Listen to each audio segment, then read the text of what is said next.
Meeting of the Security Council is called to order. The provisional agenda for this meeting is maintenance of international peace and security, new orientation for reformed multilateralism. The agenda is adopted. I would like to warmly welcome the Secretary General and the distinguished ministers and other high-level representatives. Your presence today underscores the importance of the subject matter under discussion. In accordance with Rule 37 of the Council's Provisional Rules of Procedure, I invite the representatives of Algeria, Argentina, Armenia, Australia, Austria, Azerbaijan, Bangladesh, Bulgaria, Chile, Cuba, Ecuador, Egypt, Estonia, Ethiopia, Georgia, Germany, Guatemala, Indonesia, the Islamic Republic of Iran, Italy, Japan, Kazakhstan, Kuwait, Latvia, Lebanon, Liechtenstein, Lithuania, Malta, Morocco, Nepal, Nigeria, Pakistan, the Philippines, Poland, Portugal, Qatar, the Republic of Korea, Romania, St. Vincent and the Grenadines, Singapore, Slovenia, South Africa, Spain, Switzerland, Thailand, Turkey, Ukraine, and Vietnam to participate in this meeting. It is so decided. In accordance with Rule 39 of the Council's Provisional Rules of Procedure, I invite His Excellency, Mr. Csaba Kőrösi, President of the United Nations General Assembly, to participate in this meeting. It is so decided. The Security Council will now begin its consideration of Item 2 of the agenda. I wish to draw the attention of Council members to document S/2022/880, a letter dated 25 November 2022 from the Permanent Representative of India to the United Nations, addressed to the President of the Security Council, transmitting a concept paper on the item under consideration. I now give the floor to the Secretary General, His Excellency, Mr. António Guterres. Mr. President, Excellencies, ladies and gentlemen, strengthening multilateralism to address today's global challenges has been my highest priority since assuming office as Secretary General. My report on our common agenda and the process it has initiated are aimed above all at reinvigorating multilateralism to deal with today's interconnected threats. Mr. President, even during the darkest periods of the Cold War, collective decision-making and continuous dialogue in the Security Council maintained a functioning, if imperfect, system of collective security. The international system created after the Second World War succeeded in preventing a military conflict between the major powers. States armed with nuclear weapons cooperated to cut their numbers, prevent proliferation, and avert a nuclear catastrophe. Peacemaking and peacekeeping by the United Nations helped to end conflicts, saving millions of lives. Notwithstanding this important progress, we are still grappling with many of the same challenges we have faced for 76 years. Interstate wars, limits to our peacekeeping ability, terrorism, and a divided collective security system. And at the same time, conflict has evolved dramatically. We have seen fundamental changes in how it's fought, by whom, and where. Lethal weapons are cheaper and more sophisticated than ever, and humankind has the capacity to annihilate itself entirely. The climate crisis, on the other way, is now contributing to conflict in a host of ways. The negative implications of digital technologies are proliferating. Misinformation and hate speech poison democratic debate and fuel social instability. Many elements of modern life are weaponized: cyberspace, supply chains, migration, information, trade and financial services, and investments. Frameworks for global cooperation have not kept pace with this evolution. Issues quickly become zero-sum and polarizing. Our toolbooks, norms, and approaches need upgrading. Mr. President, the UN 75th Declaration asked me to make concrete recommendations on a broad range of threats on land and at sea, in space and cyberspace. In response, as part of my report on our common agenda, I proposed a new agenda for peace, and I hope to submit this to Member States in 2023. The new agenda for peace will take a long view and a wide lens. It will speak to all Member States and address the full range of new and old security challenges that we face, local, national, regional, and international. It will examine ways to update our existing tools for mediation, peacekeeping, peacebuilding, and counterterrorism.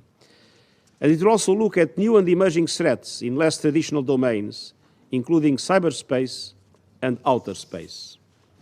The new agenda for peace will recognize the links between many forms of vulnerability, human rights, state fragility, and the outbreak of conflict.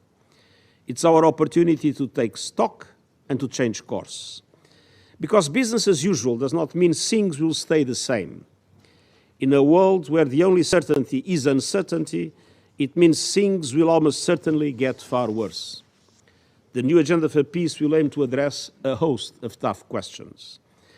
It will articulate a vision for the United Nations work in peace and security for a world in transition and a new era of geopolitical competition. It will set out a comprehensive approach to prevention, linking peace, sustainable development, climate action, and food security. It will consider how the United Nations adapts its peace and security instruments to an era of cyber threats, information warfare, and other forms of conflict. It will look to Member States for new frameworks to reinforce multilateral solutions and manage intense geopolitical competition. It will call for new norms, regulations, and accountability mechanisms to strengthen the multilateral system in areas where gaps have emerged. And it will consider how we can further engage with non-state actors, including the private sector and civil society, to meet the challenges of our day. The new agenda for peace will also consider how the UN's existing toolbox can be enhanced.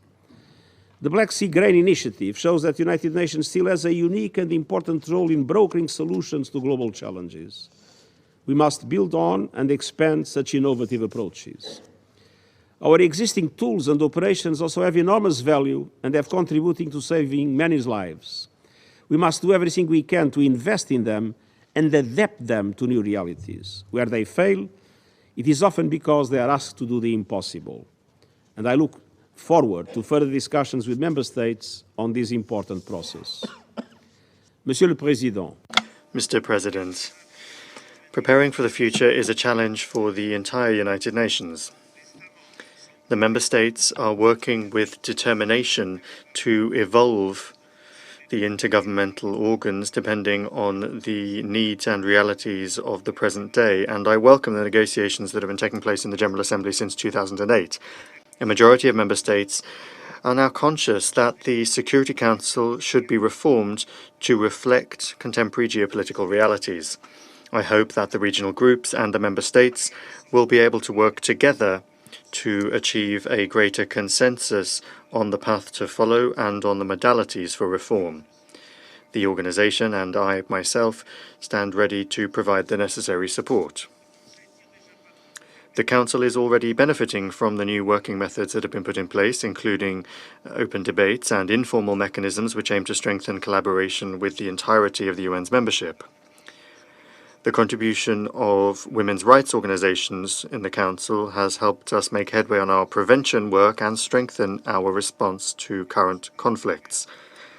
Consultations that are open to a broader range of stakeholders, including women's rights organizations and persons affected by conflict, displacement, and human rights violations, can only benefit the work, the influence, and the credibility of the Council. I also note the calls from Member States for the revitalization of the work of the General Assembly and the strengthening of the Economic and Social Council in the context of a reformed multilateralism. The General Assembly has demonstrated that it plays a vital role in bringing Member States to consider the questions that are on its agenda. This year alone, it has adopted many important resolutions, including on the war in Ukraine, the right to a healthy environment, and the use of the veto by the members of this Council. Regarding any decision from member states aiming to rationalize the practices of the General Assembly, resolutions, the presentation of reports, the functioning of the committees, or to strengthen the work of the high-level week of the General Assembly, the Secretariat stands ready to provide its support. Regarding the Economic and Social Council, the proposed biennial summit between ECOSOC, the heads and state of government of the G20, the Secretary-General, and the international financial institutions would be an important step towards the better coordination of global governance and the creation of a global financial system that is adapted to today's world. Mr. President, the challenge to be overcome is clear. We have the opportunity and the obligation to remember the promise of the United Nations Charter to save succeeding generations from the scourge of war. We must keep this promise with the help of a revitalized, effective, representative, and inclusive multilateralism. Thank you. I thank the Secretary General for his briefing. I now give the floor to His Excellency, Mr. Csaba Kőrösi.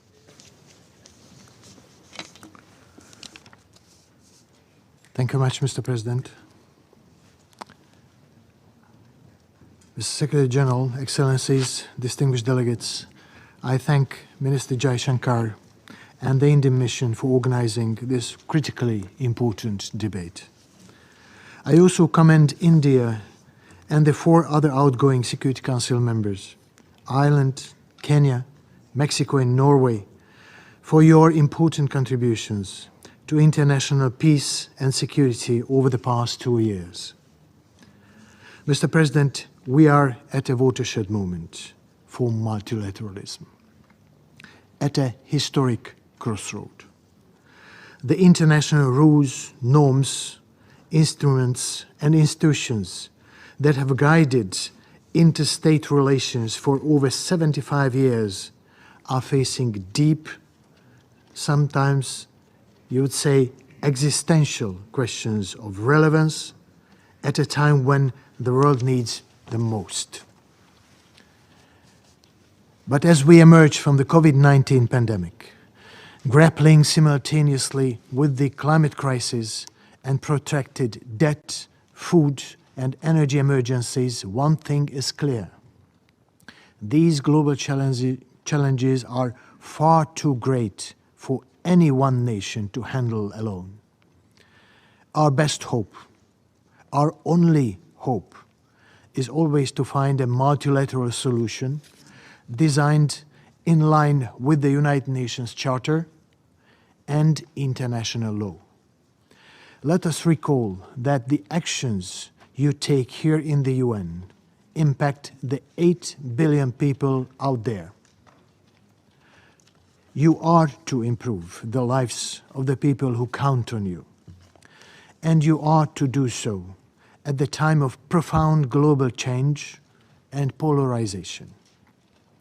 But, Excellencies, just as your actions have profound effects across the globe, so too does your inaction.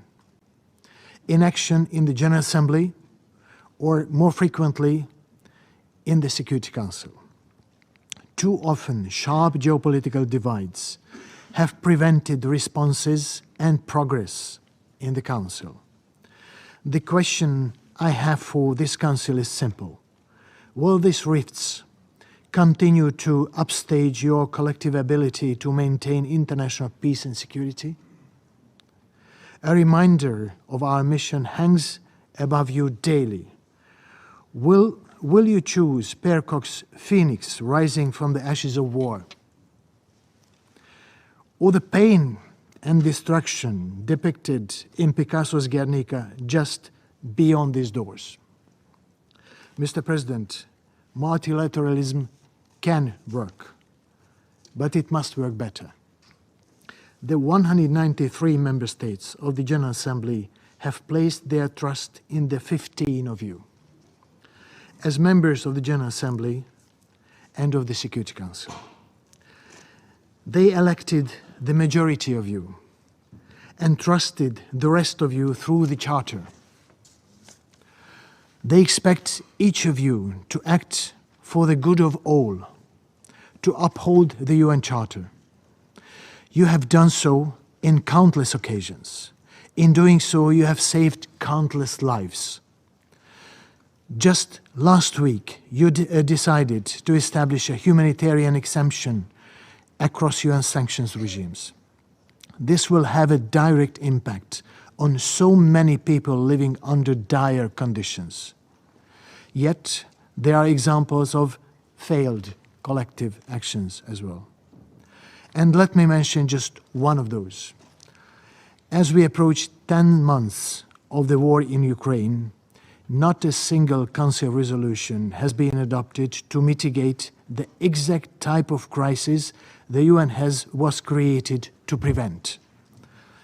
Excellencies, for the UN to reinforce its relevance, its raison d'être, it must deliver solutions for the end users, for all of the 8,000 million of them.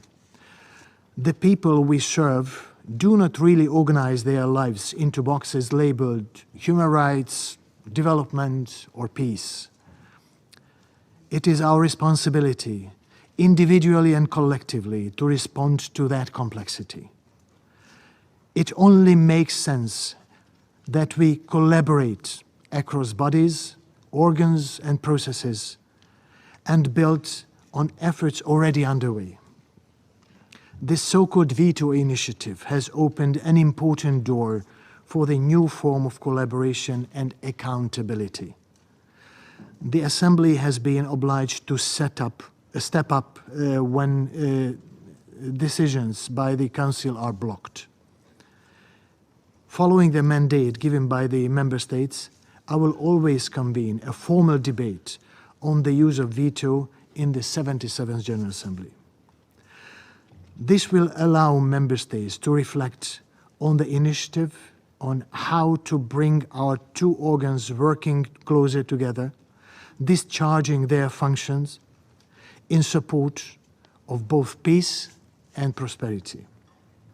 Outside this chamber, Member States are participating in 15 negotiating processes on the range of issues from counterterrorism to health, sustainable development, and digital governance.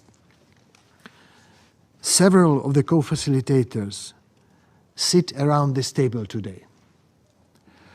One of those processes is the intergovernmental negotiations on Security Council reform, with the participation of all 193 member states. It has been a mandated duty for the General Assembly for many years, but the outcome is still less than what was expected. During the high-level week in September, more than one-third of world leaders highlighted the need for Security Council reform. I fully support today's focus on tangible steps that member states can take. I ask each of you, as members of the General Assembly, to take up this challenge, to move from a position of no or later to a position of yes and now.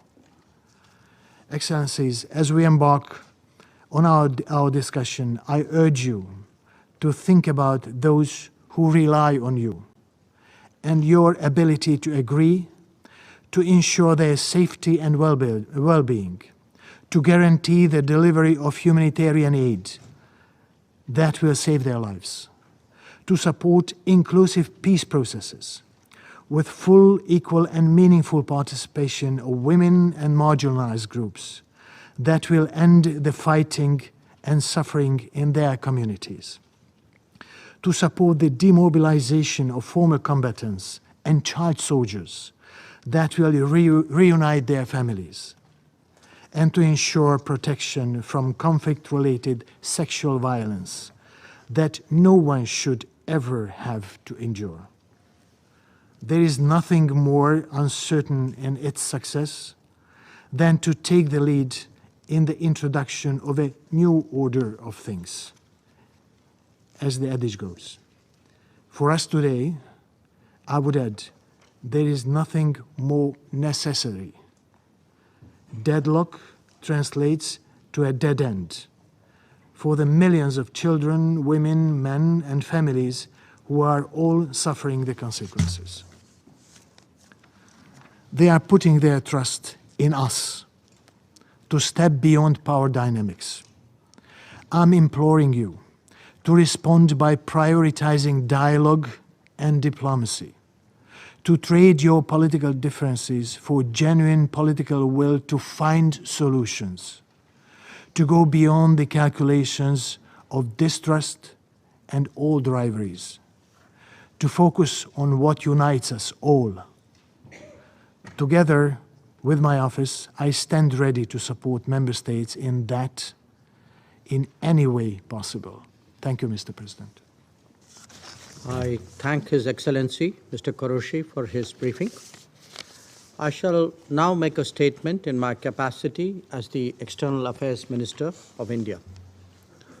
Honorable Ministers, Excellencies, thank you all for joining us at today's open debate of the Council on a topic of growing relevance. I particularly appreciate the presence of the UN Secretary General and the President of the 77th UN General Assembly. This is a reflection of the importance of the subject at hand. Excellencies, we have convened here today for an honest conversation about the effectiveness of multilateral institutions created more than 75 years ago. The question before us is how best they can be reformed, particularly as the need to reform is less deniable with each passing year. This debate and its outcome will not only help determine what kind of United Nations we wish to see, but also what kind of global order that best reflects contemporary realities. The need for a new orientation for a reformed multilateral system, or norms, as we titled it, flows from this widespread recognition. While the matter concerns the fullest constituency of member states, the Security Council too has an important stake in the consideration of this crucial question, because at the end of the day, it has direct implications for maintaining international peace and security. And it is in the fitness of things that such a discussion takes place as an open debate. All of us are aware that the question of equitable representation on and increase in the membership of the Security Council has been on the UNGA agenda for well over 3 decades. While the debate on reforms has meandered aimlessly, the real world, meanwhile, has changed dramatically. We see that in terms of economic prosperity, technology capabilities, political influence, and developmental progress. The broad dispersal of capabilities and responsibilities has been expressed, for example, in the emergence of the G20. That realization is now steadily percolating through the wider membership of the UN. At the 77th UNGA, we were all witness to a growing sentiment in favor of reform.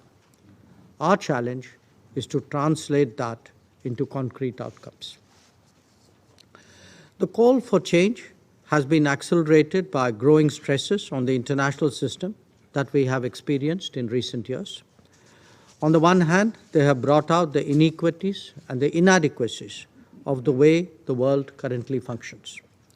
On the other, they have also highlighted that a larger and deeper collaboration is necessary to find solutions. Let me give a few examples. During the COVID pandemic, many vulnerable nations of the global south got their first vaccines from beyond their traditional sources. Indeed, the diversification of the global production was itself a recognition of how much the old order had changed.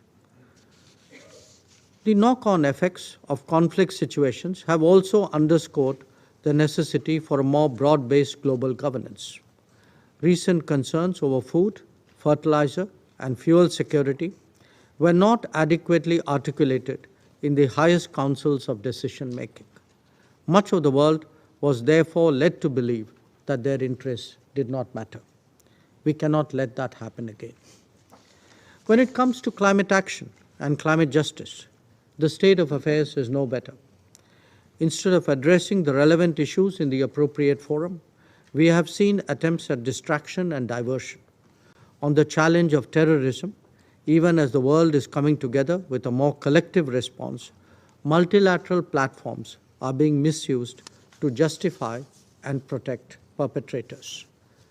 Each one of these examples makes a strong case why it should not be business as usual in the multilateral domain. We not only need to increase stakeholdership, but also enhance the effectiveness and credibility of multilateralism in the eyes of the international community and in the eyes of global public opinion. That is the purpose of NOBS. Excellencies, if this is to happen, member states from Latin America, Africa, Asia, and small island developing states should have credible and continuing representation in the Security Council.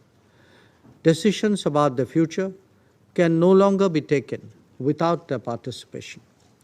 Equally important is to make working methods and processes of the global institutions, including this Council, more accountable, objective, and transparent. Failing to do so would only lend this Council to charges of politicization. Excellencies, let us recall that at every milestone in multilateral diplomacy, the sentiment for reform has been expressed at the highest levels. This ranges from the Millennium Declaration to the World Summit of 2005 and the 75th anniversary declaration of the UN in 2020. This year, too, the UNGA heard calls from more than 70 leaders, more than double the number of 2021. Why then are we failing to deliver on such a strong desire for change? The answer lies in the nature of the IGN process itself. One, it is the only one in the United Nations that is conducted without any time frame. Two, it is also singular in being negotiated without any text. And three, there is no record keeping that allows progress to be recognized and carried forward. Not just that, there are actually suggestions that negotiations start only when consensus has been achieved. Surely, we cannot have a more extreme case of putting the cart before the horse. 3 decades since the formation of the open-ended working group on UNSC reforms, we have nothing to show for precisely these reasons. This is creating an intense sense of frustration among the wider membership. Attempts to propose piecemeal changes will not be accepted by them as an alternative. Excellencies, the UN Secretary General has rightly called for, I quote, transforming this moment of crisis into a moment of multilateralism, unquote. But that moment must capture this sense of change and not remain a prisoner of the past. After all, our common agenda and the summit of the future will only deliver results if they respond to the growing calls for reformed multilateralism.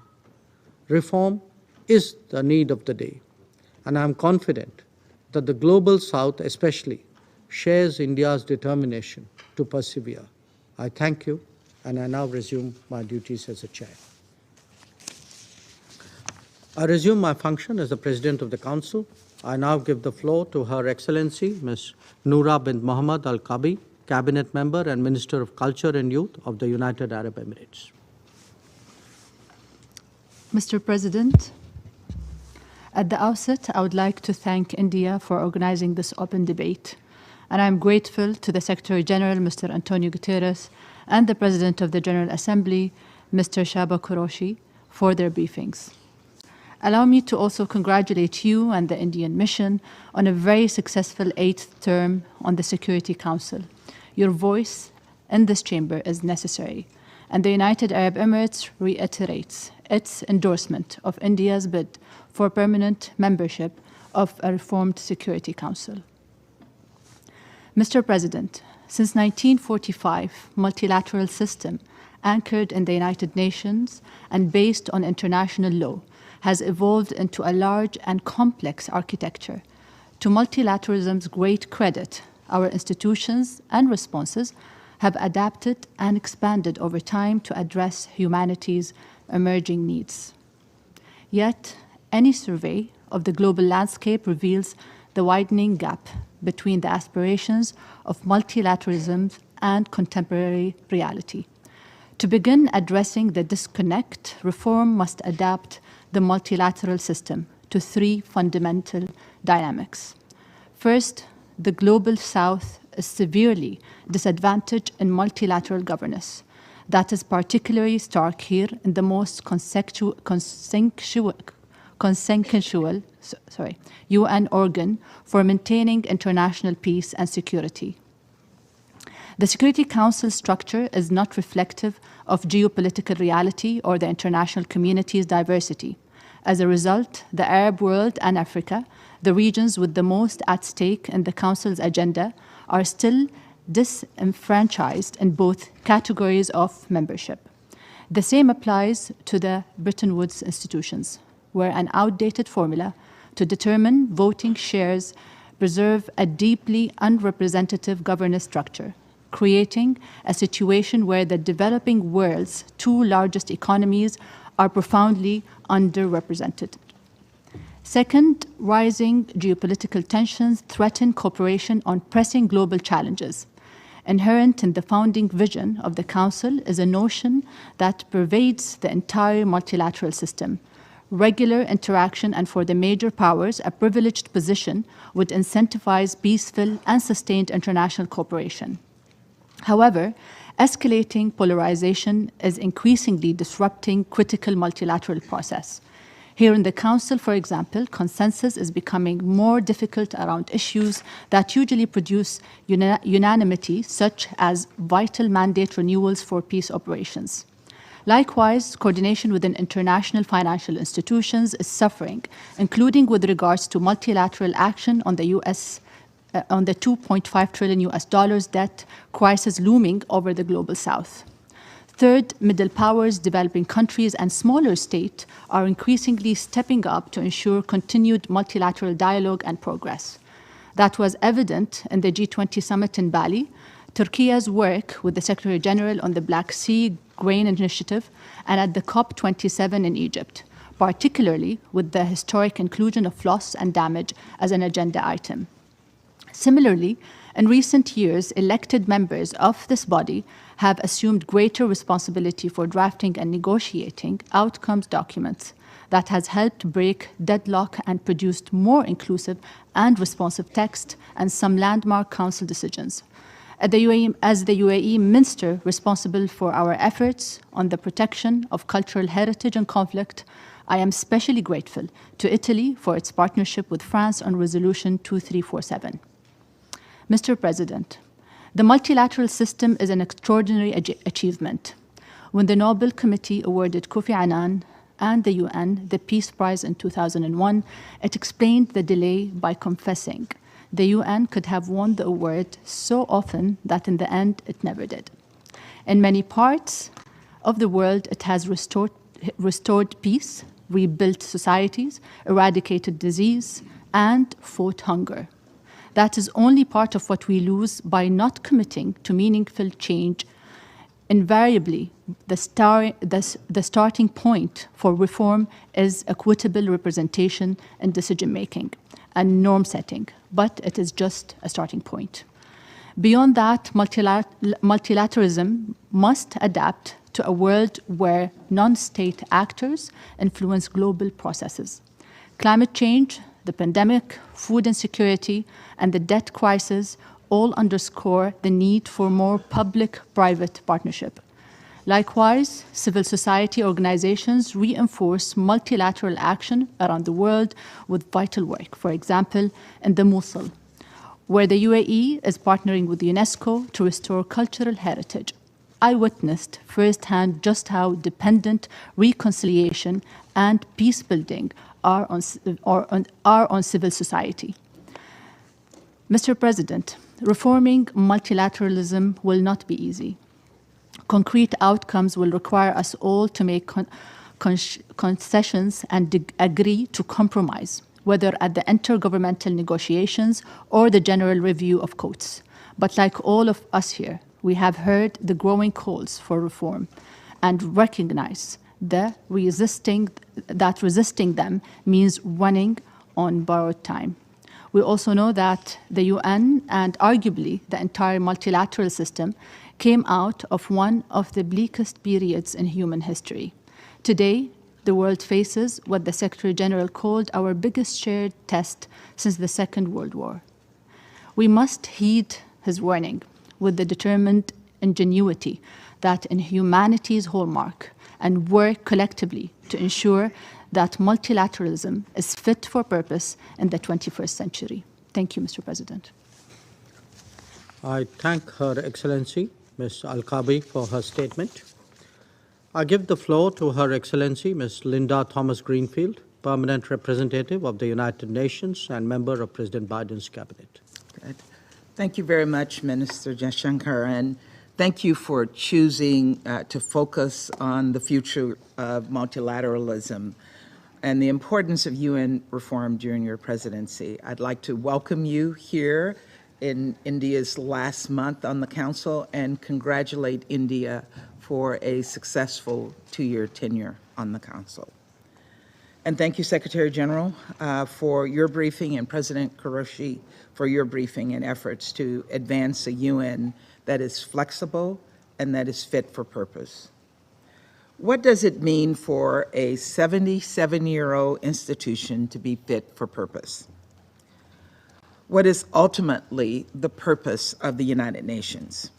In 1945, when delegates from around the world met in San Francisco, President Truman outlined that purpose in his opening remarks.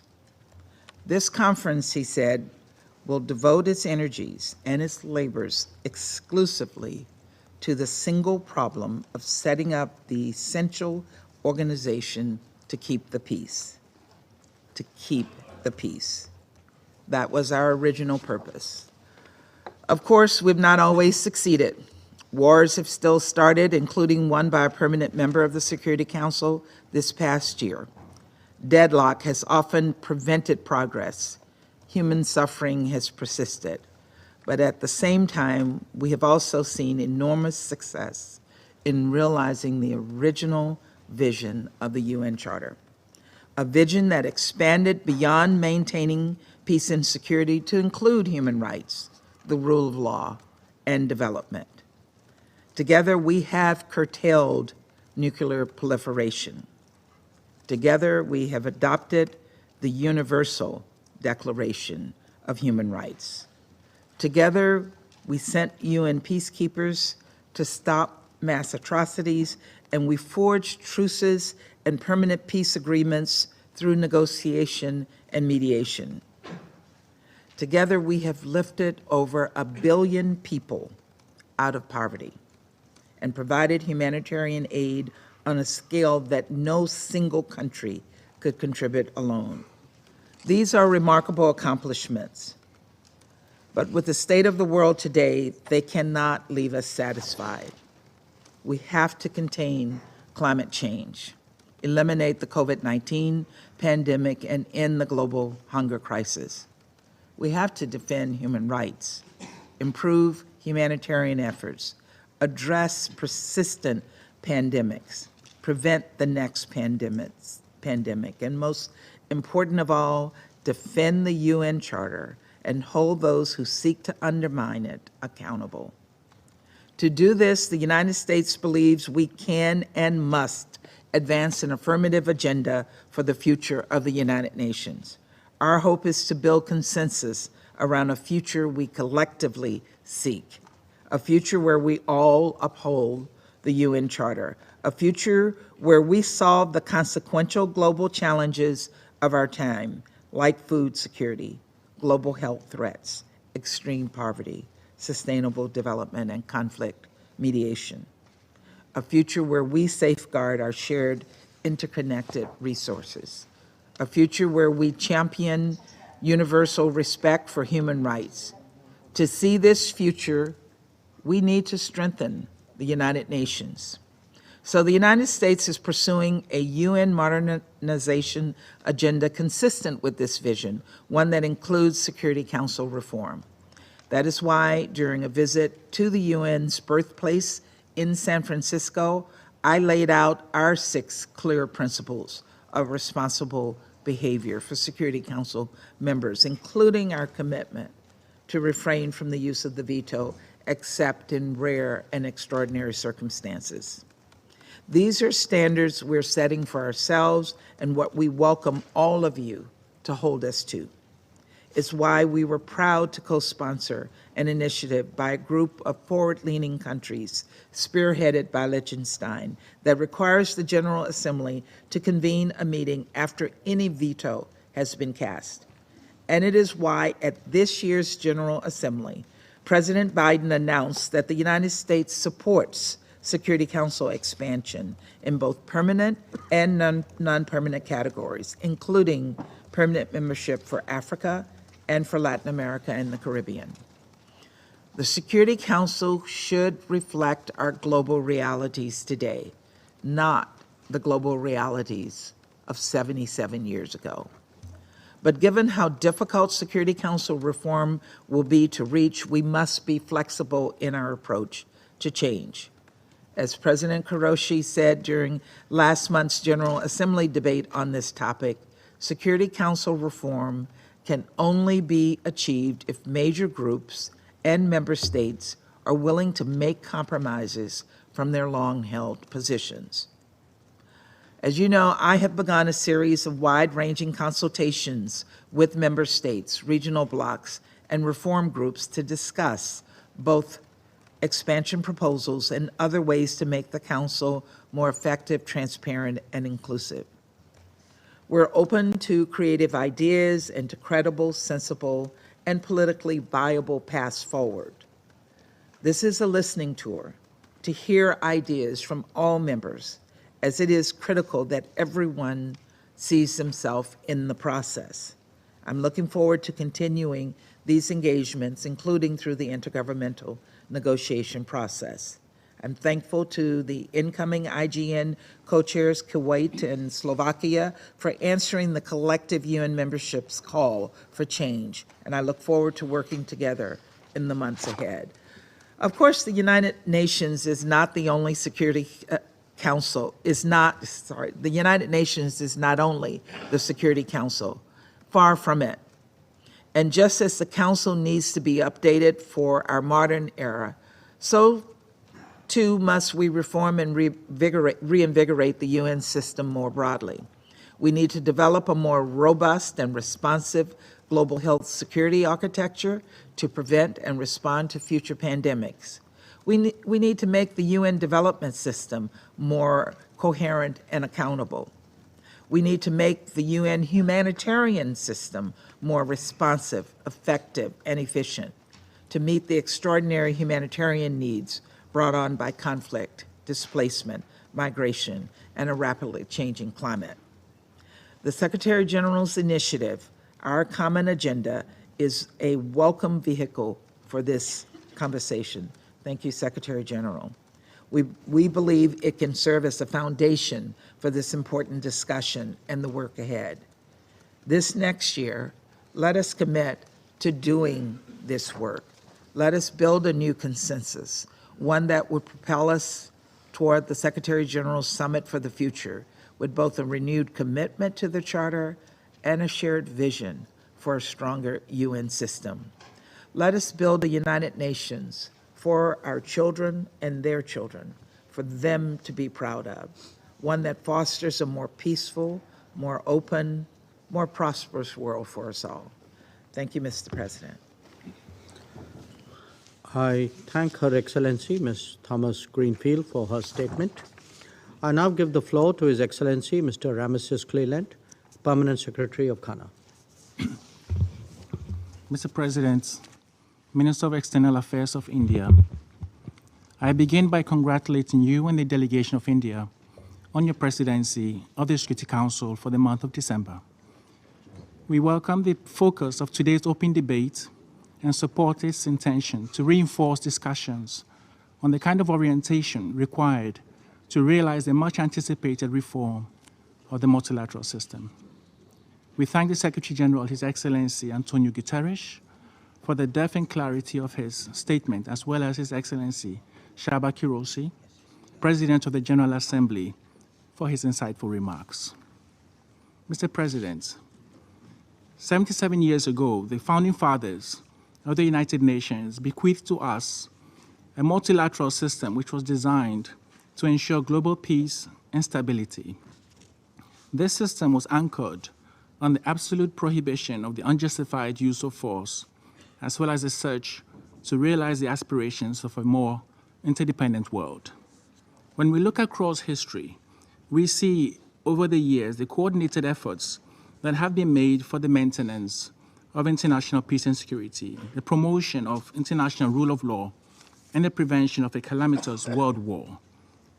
We can only conclude that the founders were right in their ambitions and largely justified in their tireless efforts in San Francisco. However, we are also not oblivious to the fact that the nature and frequency of global crises in the post-1945 era have evolved.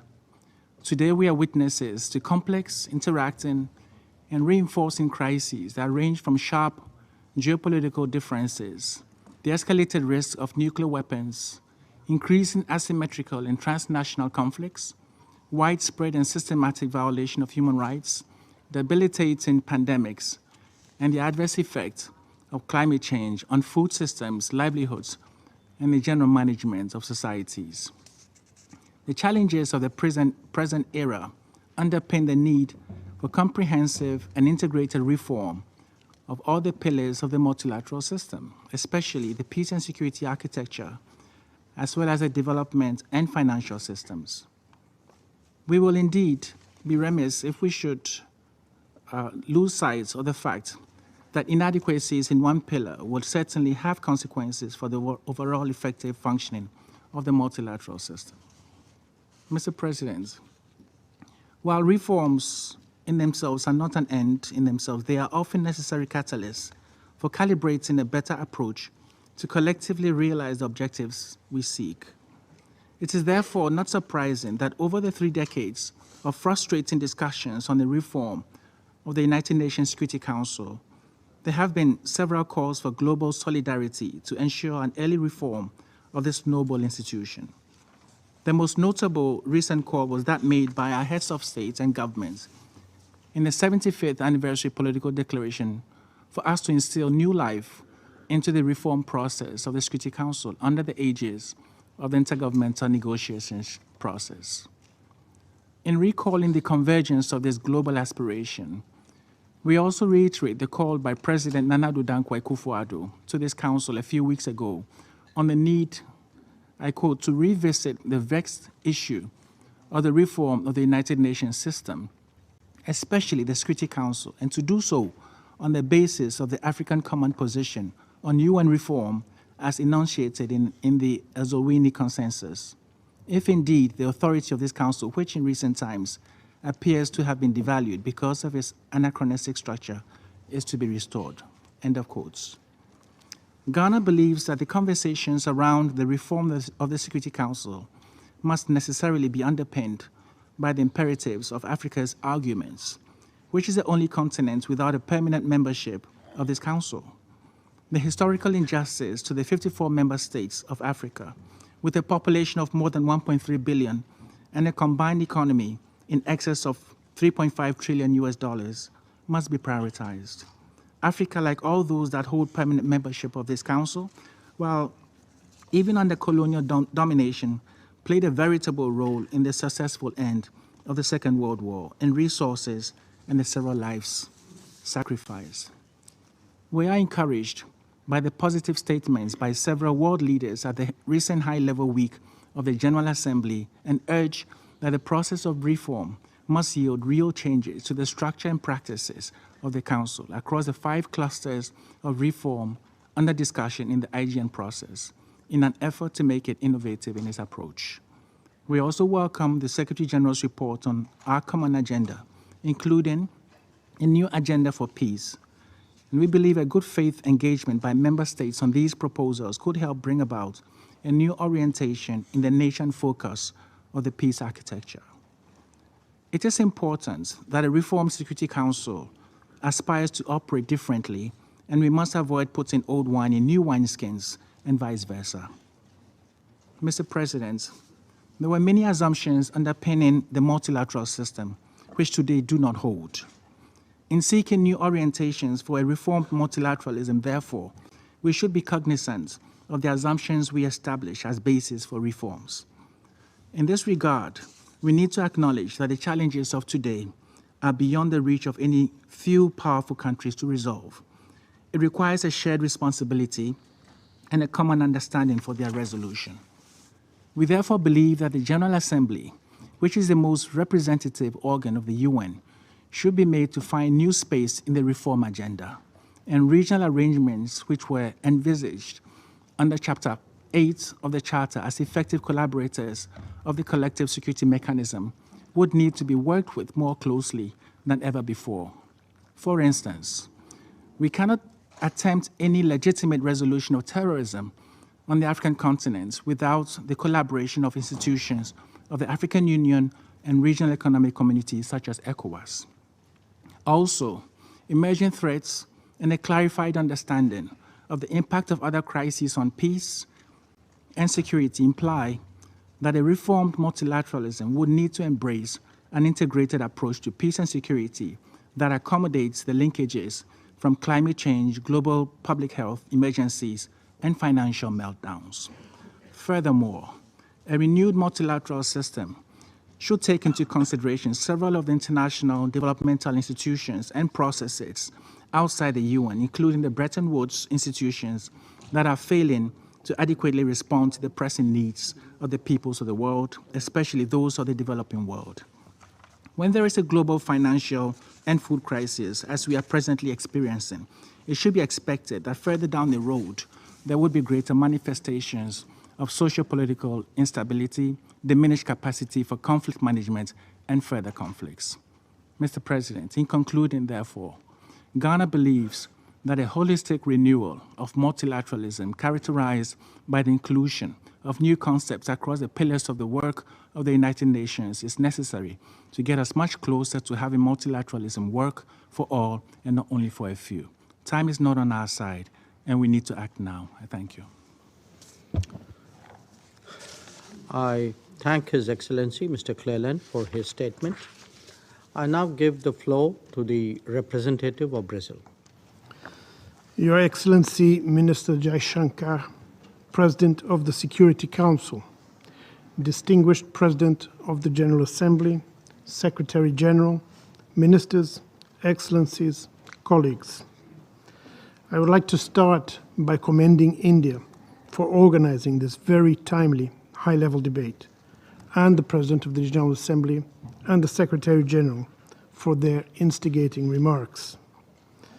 Mr. President, Minister Carlos França has asked me to convey to you his deep regrets at not being present at this debate, as was his intention, for Brazil attaches the highest importance to our subject matter today. Mr. President, the post-war global governance structure was created in an entirely different international context than that which we face today. Equally challenging and complex, but very, very distinct. The crises we have been facing and may yet face in the not-too-distant future, whether related to health, climate, economic and trade issues, or peace and security, have clearly demonstrated that the world has changed at a much faster pace than multilaterally agreed norms and rules, as well as the governance structures of multilateral institutions responsible for negotiating solutions and setting these rules. As a result, the international community remains unable to provide timely and effective coordinated solutions to old and new challenges that affect us. So much so that we begin to lose the confidence of our peoples, and indeed, the entire fabric of multilateralism seems to be unraveling. There seems to be widespread agreement that we are facing crises on multiple fronts, and that the consensus, and yet the consensus that none of these issues can be truly overcome by one nation or even in small groups, lives side by side with the slow but steady fragmentation of the multilateral order and growing lack of credibility of the post-war international regimes. The development gap between nations needs to be at the center stage of international governance if we want to address the root causes of many of the interconnected problems the world faces today. Discussions in the Security Council clearly show that poverty and inequality within and between nations are intrinsically linked to conflicts. In this regard, we could devote more time to discussing the linkages between poverty, inequality, and conflict on an equal footing with other emerging challenges that have captured the Council's attention in the last years. The conflict in Ukraine reignited old disputes and brought the world once again to the brink of a disaster. The deadlock in the Security Council and the spillover effect that the conflict had in other multilateral forums, some of them unrelated to the situation itself, played a destabilizing effect over the institutions we rely on to uphold the principles we share. More than that, the conflict in Ukraine exacerbated long-known shortcomings and unveiled the consequences of our inability to adapt old institutions to new realities. Since World War II, many new issues and threats have emerged, and the multilateral system has created tools to address them. If the main international organizations in the economic domain, such as the IMF and the World Bank, were able to initiate a reform process to update their composition and working methods, we would expect the same from the main world political body. It is shocking that entire regions are excluded from the Security Council's central decision-making processes, with the complete absence of Africa and Latin America and the Caribbean among permanent members. Although reform is needed on many fronts, peace and security is an area of particular concern. This is where reform talks are completely stalled, despite the blatant inadequacy of the current structure of the United Nations Security Council. Excuse me. While world governance has become increasingly more complex and challenges more serious, the reform of the Security Council has become only more urgent and essential to make the body more representative, legitimate, and effective. Sadly, we have already started to bear the consequences of our inaction. An instrument designed according to the interests of 20th century powers to solve 20th century problems, the Security Council is no longer fit for purpose. It is proving unable to uphold international law and defend the principles enshrined in the Charter of the United Nations. Above all, it no longer spurs peaceful resolution of conflicts, as well as diplomacy and dialogue. As a consequence, we are now regretfully confronted with a political crisis without the tools in place to remediate it in a legitimate and effective manner. The world outside these halls is taking note of this. We are glad, however, that the vast majority of the membership agrees on the need to act swiftly. The urgency of reform was clearly acknowledged by many of our leaders in the general debate last September, including developing and developed countries from all regions of the globe and most of the permanent members of this Council. Mr. President, turning to the main elements of reform, there are 2 points I would like to stress. First, the deadlock that emerged in the Council in the context of the conflict in Ukraine increased the support for initiatives aimed at curtailing and regulating the veto power. Brazil agrees with the general intention behind most of them, such as the French-Mexican initiative on veto restraint to the case of mass atrocities. The veto, however, is rather an expression of the great divide that stalls the Council than the main reason why the organ has become ineffective. A veto is cast only after diplomacy and dialogue have not prospered. This brings me to my second point. The composition of the Security Council remains the central and most important issue of the reform. The Security Council cannot and will not be a legitimate and effective body as long as the Global South remains sidelined and whole regions, such as Latin America and the Caribbean and Africa, are not represented in the permanent category.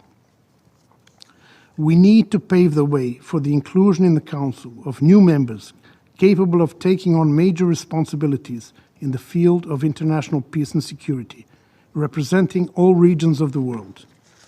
For effective diplomacy, the Security Council needs to be fully attuned to today's reality. Furthermore, it is imperative that the lack of representativeness of the Council be addressed in the reform in both categories of membership. A half-hearted reform that does not address the fundamental problem of lack of representation and, by consequence, lack of legitimacy in the permanent category will be merely window dressing. Besides the composition itself, it is imperative to make progress in the discussions related to the Council's working methods, with a view to bringing more transparency and accountability to its activities. The Security Council must be more open in relation to non-member states, more efficient in its decision-making process, and seek greater coordination with other UN bodies, especially the Peacebuilding Commission. Mr. President, the international system is at a critical juncture, facing a multifaceted crisis, while its central body in the field of peace and security seems unequipped to provide us with answers and solutions. The Council should be much more than a forum for mutual accusations or a stage to entertain a specific audience. Reform is needed so that the Council becomes once again a forum for constant dialogue and diplomacy, an organ where mutually agreed compromises are found and tensions subside. We take this opportunity to express our disappointment with the fact that the Security Council reform is not mentioned in the proposals concerning a new agenda for peace proposed in the report Our Common Agenda. Brazil firmly believes that any agenda for peace that does not include the UN Security Council reform cannot be considered new. The formulation of a new agenda for peace must include a profound discussion on how to relaunch the discussions beyond the IGN format, which has run its course. Let us finally go for the high-hanging fruit. After almost a decade in which some delegations effectively took the reform process hostage, we need to untangle ourselves, galvanize member states to negotiate in good faith and act with a sense of urgency. Too much is at risk, and therefore we all need to rise to the occasion. In the current circumstance, more of the same has become irresponsible at best. If we fail to advance reform in a timely fashion, the entire multilateral architecture constructed at the end of World War II will be in peril. I thank you, Mr. President.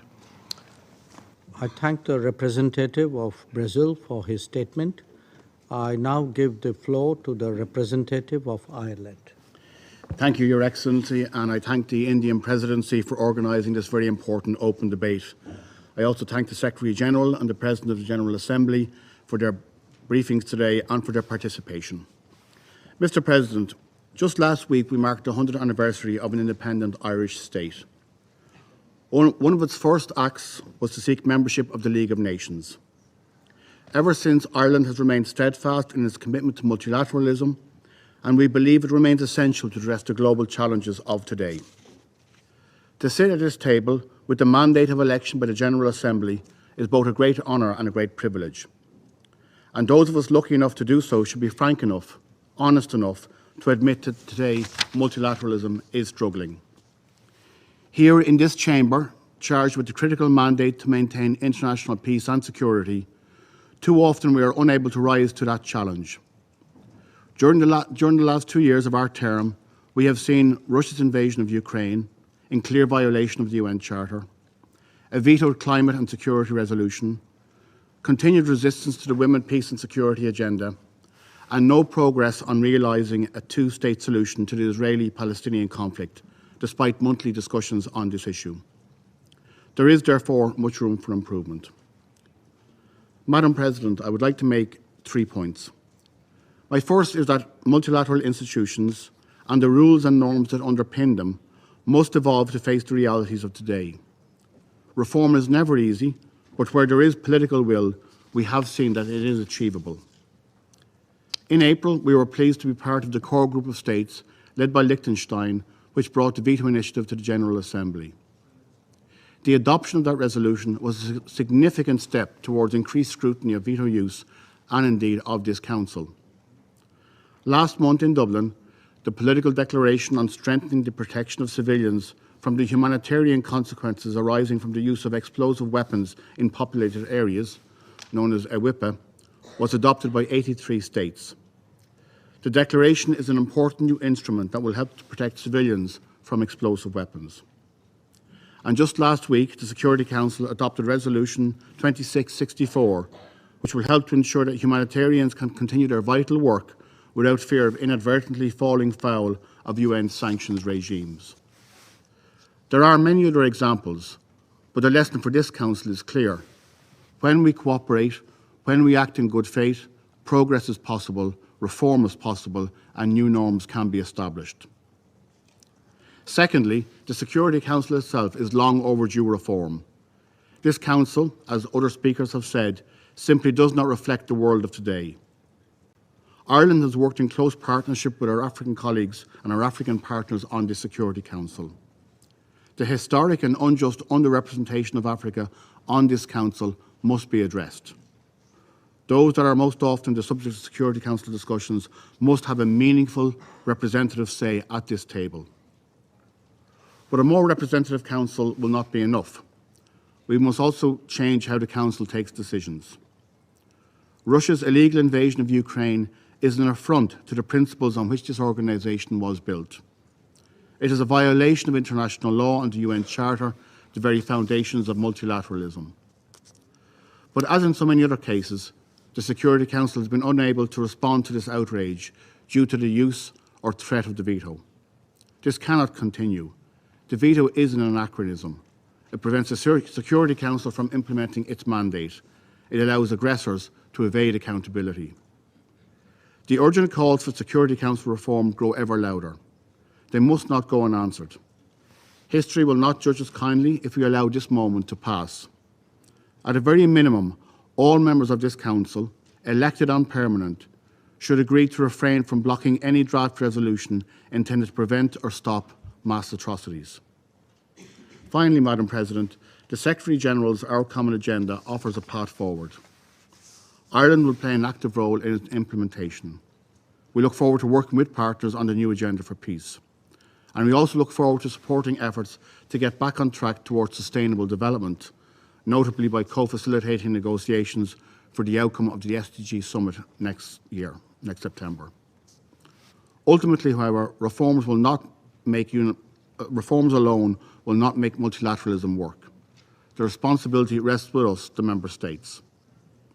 Ireland will finish its term on the Security Council at the end of this month. Over the past 2 years, we have seen how an absence of trust has prevented the Council from effectively implementing its mandate. If Council members, and the permanent members in particular, deeply distrust each other, this body cannot hope to meet the immense challenges it faces. Member States will continue to have differing perspectives on many of the issues on the Council agenda, but all Council members, permanent and elected, must find a way to work in genuine partnership and in good faith, so that the Council can act with the ambition and determination that are required of it today, and that the world calls on it to act today. Too often we have seen narrow self-interest take precedence in this Council, and we have seen Council members block crucial decisions to protect themselves or their allies. Madam President, Council members, whether permanent or elected, have reached this table in different ways. But once we are in this chamber, we have a shared and collective responsibility to defend international peace and security. We must live up to that responsibility, not abdicate it. Thank you. I thank Ireland for their statement, and I now give the floor to the United Kingdom. Thank you, President. And I join others in thanking the Secretary-General and the President of the General Assembly for opening our debate and their leadership on this issue. The UK has long supported multilateralism, and we remain deeply committed to it today. We take seriously our role in strengthening the multilateral system and supporting the rules-based international order. This is more important than ever. Today, as we've heard, we face extraordinary, complex, and interconnected challenges. This includes the global threat posed by climate change and violations of human rights that have a disproportionate effect on women and girls. With Russia's illegal invasion of Ukraine, we've also witnessed a permanent member of the Security Council violating the UN Charter and flouting the principles of sovereignty and territorial integrity. In the face of these challenges, the UN as a whole and the Security Council must continue to take decisive action. But the world today is very different to the one that gave birth to the UN in 1945.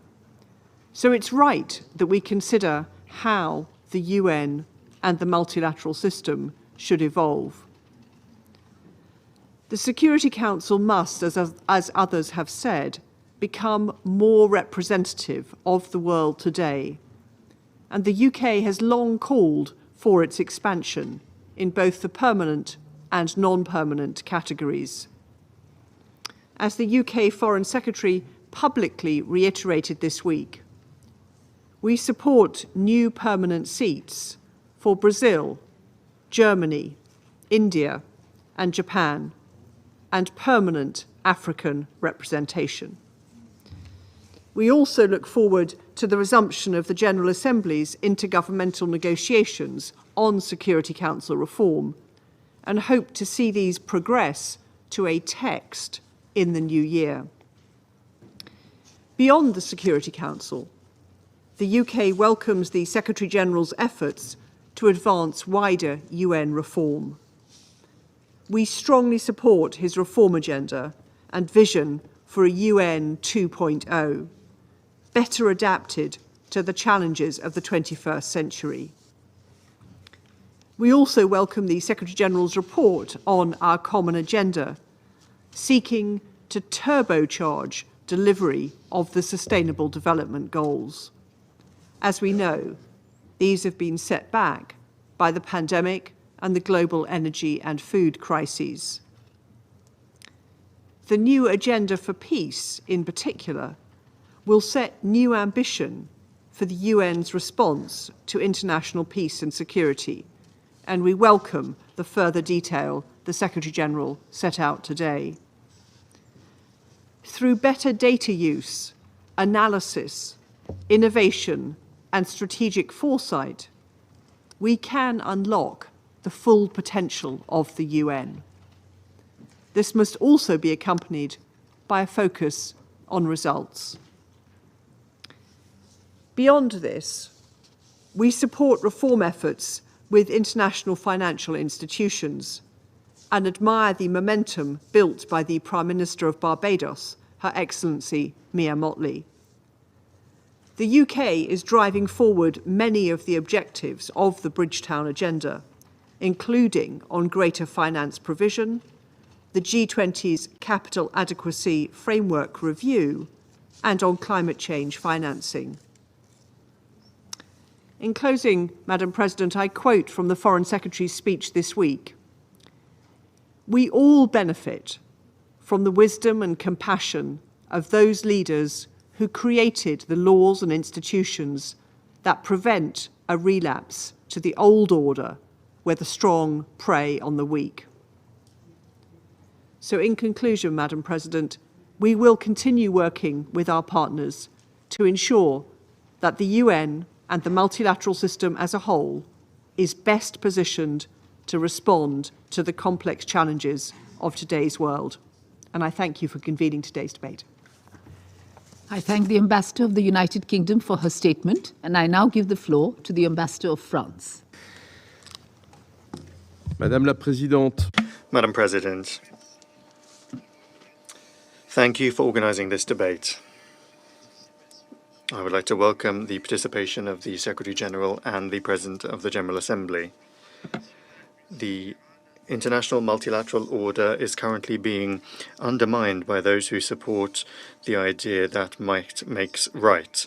The idea that an international system based on rules is the best way to guarantee our security and our prosperity is no longer obvious to everyone.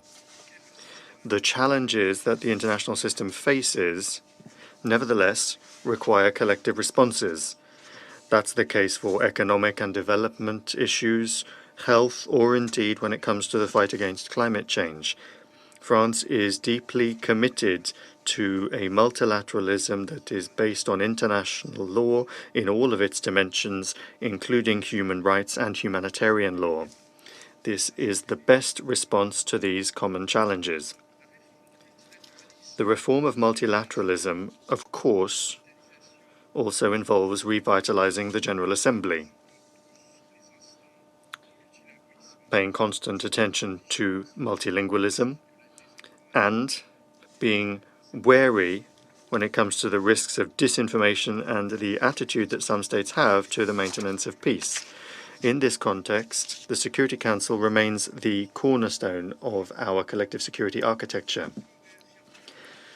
I would like to restate firmly that France is in favor of a reform of the Security Council, as was restated by President Macron at the General Assembly.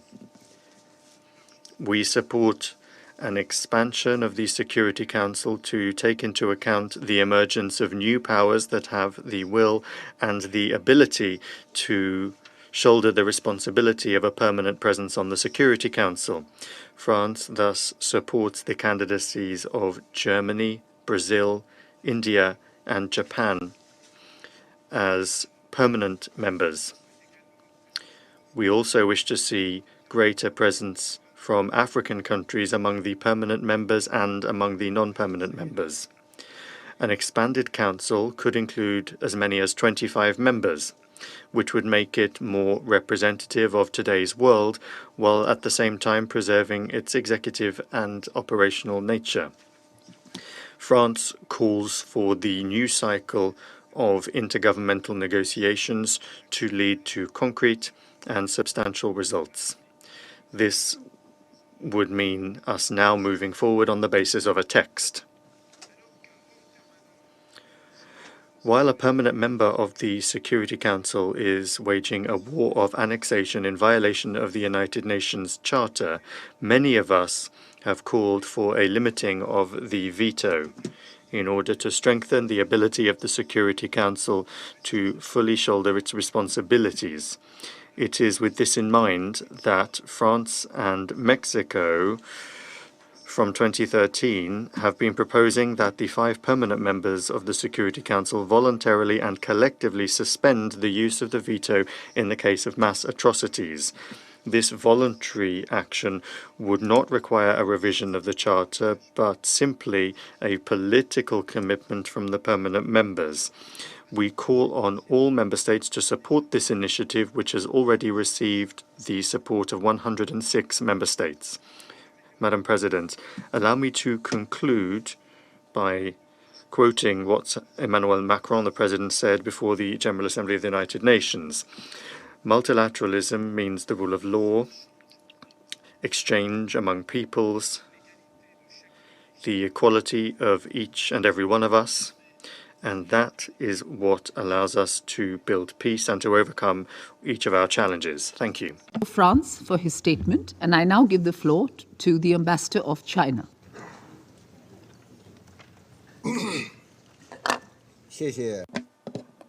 Thank you, Madam President. Madam President,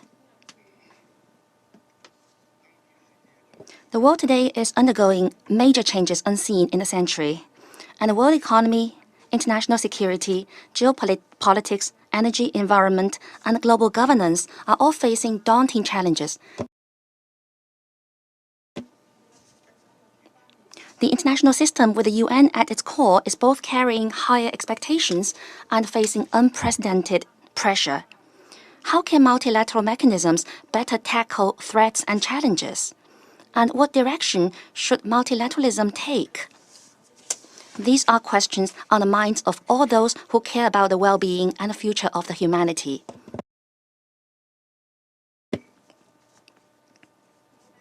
The essence of multilateralism is that international affairs are handled jointly by all, through consultation, and the future and destiny of the world jointly held by all countries. First of all, we must see that the world is facing various challenges today. Not because the purposes and principles of the UN Charter have become obsolete, but precisely because they have not been effectively implemented. Not because multilateralism itself has gone wrong, but precisely because the essence of multilateralism has not been truly practiced. True multilateralism means the world is one family, and the humanity has shared destiny. All countries should strengthen their unity under the UN banner to achieve common development, safeguard common security, and build a shared future. Seeking artificial decoupling is neither desirable nor feasible. Drawing lines based on ideology and forming camps and exclusive small circles targeting at certain countries run counter to the spirit of multilateralism and will only push the world toward division and confrontation. True multilateralism means maintaining the international system with the UN at its core, safeguarding the international order based on international law, and defending the basic norms of international relations based on the purposes and principles of the UN Charter.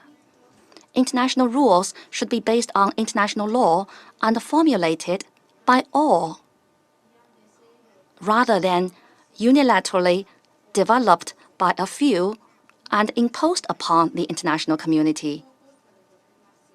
Not to mention exceptionalism and double standards. The so-called rule-based international order is ambiguous and does not represent the common will of the international community. True multilateralism means acting together to achieve win-win cooperation. The UN should proceed from the common challenges and give priority to the implementation of the 2030 Agenda for Sustainable Development, so as to ensure that all countries, in particular developing countries, benefit fairly from multilateral cooperation. The UN should be a platform for dialogue and cooperation, and no country should base its policy toward the UN on strategic gaming or unilaterally seek monopoly at the cost of other countries' interests. China has always firmly upheld and practiced multilateralism during its presidency of the Council last May. China proposed convening a high-level council meeting on safeguarding multilateralism and the international system with the UN at its core to promote the reaffirmation of all parties' commitment to multilateralism and to build consensus on the use of multilateralism to tackle pressing global problems and to ensure a greater role of the UN and the Security Council in international affairs. Not long ago, when meeting with Secretary General Guterres, President Xi Jinping highlighted that China would continue to uphold genuine multilateralism and firmly support the work of the UN. Madam President, The Security Council is at the core of the UN collective security system and an important platform for translating the ideas of multilateralism into actions. Under the current situation, it is shared expectation of the general membership for the Council to better perform its mandate entrusted to it by the UN Charter. In this connection, China would like to share a few observations. First, to improve the unity and cooperation of the Council. No matter how big the differences are, Council members should respect each other, adhere to dialogue and consultations, accommodate each other's concerns to the greatest extent possible, and avoid stoking division and confrontation. No matter how complicated the challenges are, it is always our greatest responsibility to stay united and work together to maintain international peace and security. Second, to adhere to political settlement of disputes. Pushing the Council to invoke Chapter 7 of the Charter or resorting to sanctions and other coercive measures are often not as effective as they should be. More efforts should be made in negotiation, good offices, and mediation, and the role of regional organizations in conflict prevention and resolution should be fully leveraged. The existing sanctions should also be reviewed, updated, or lifted in a timely manner in light of the development on the ground. Third, to focus on resolving the root causes of problems, the Council should not only be satisfied with daily crisis management, but also take comprehensive measures based on the causes of hotspot issues to help countries concerned improve governance, achieve sustainable economic and social development, and fundamentally eliminate the breeding ground for conflicts by promoting employment and improving people's livelihood, so as to promote peace through development. Fourth, to keep improving the Council's working methods. The most pressing need here is to systematically adjust the penholder system and to change the unjust and unreasonable situation that for long a few permanent members of the Council or political blocs are the penholders of most agenda items. Through the creation of co-penholders, jointly held and regularly rotated among permanent and non-permanent members, among others, the voice of small and medium-sized countries should be enhanced regarding the agenda of the Council. Madam President, the problems in the Council epitomize the systematic flaws of global governance. It is imperative to comprehensively advance reforms of global political, security, economic, financial, and trade governance, enhance the representation and voice of developing countries in global affairs, and promote the development of a more just and equitable global governance architecture. China supports reasonable and necessary reforms of the Council, with priority given to increase the membership of developing and independent countries, including small and medium-sized countries, thereby completely correcting the imbalance of its composition. Africa's unique demand for redressing historical injustice should be fully respected, and special arrangements should be made to comprehensively address Africa's concerns and effectively enhance its representation and voice.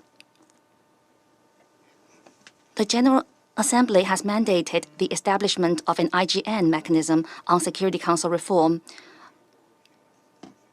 which is the only legitimate channel for all member states to conduct equal consultation and in-depth discussion on Council's reform. The Council should not encroach on the mandate of the GA or interfere with the work of the IGN. Member states should continue to conduct in-depth discussions on various reform ideas and proposals in the IGN in order to seek a package solution that accommodates the interests and concerns of all parties and to reach the broadest political consensus so as to ensure that the reform brings about progress rather than regression, upholds the interests of the broad membership rather than that of just a few countries, and strengthens rather than weakens the role of the Security Council. Thank you, Madam President. I thank the Ambassador of China for his statement, and I now give the floor to the Ambassador of Kenya. Thank you for giving me the floor, and I thank His Excellency Dr. Jaishankar for convening this important debate.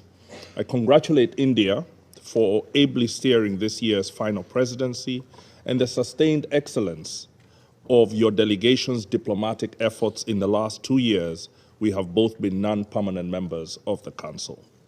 I also thank the Secretary General and the President of the General Assembly for their contributions to this debate. Madam President, as your concept note for this meeting makes clear, the need for reforms of the UN, including the Security Council, has been repeatedly embraced by our leaders.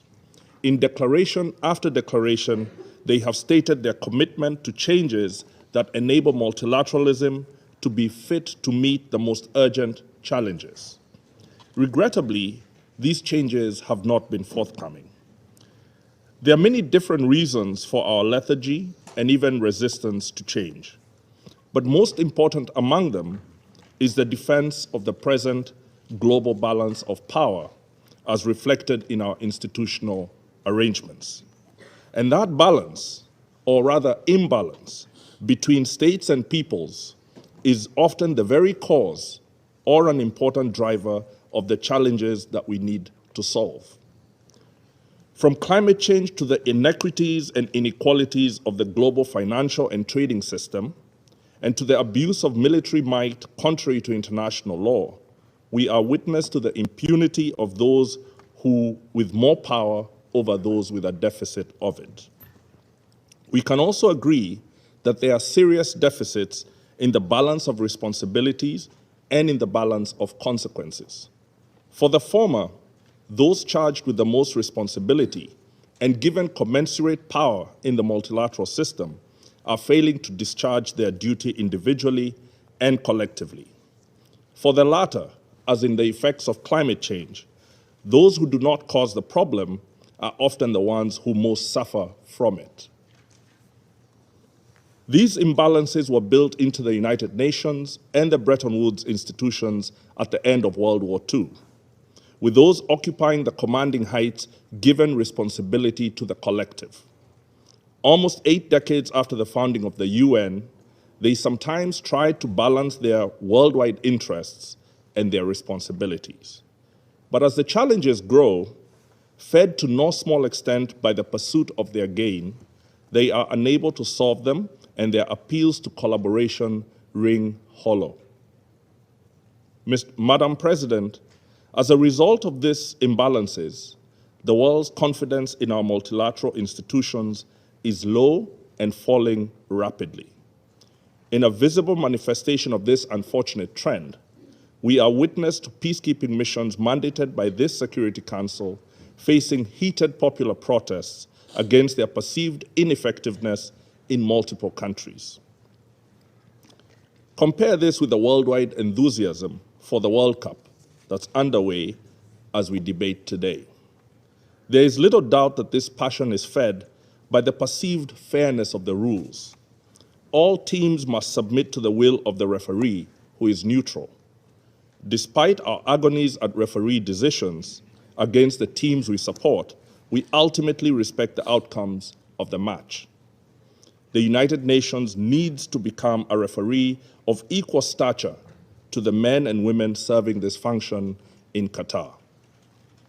Madam President, the question now is what is to be done? To that end, I will make 4 proposals for the consideration of the membership. First is that we need a stronger referee as reflected in our regard for the Secretary General and the UN Secretariat. For all those who frequently praise a rules-based order, we urge a commensurate praise for a stronger referee. We refer you to Kenya's statement on the 26th of October this year during a discussion on the integrity of the UN Charter. As we did then, we urge adherence to Article 100, which protects the Secretary General and the staff from external influence or instruction, so that they can speak truth to power in defense of the letter and spirit of the Charter.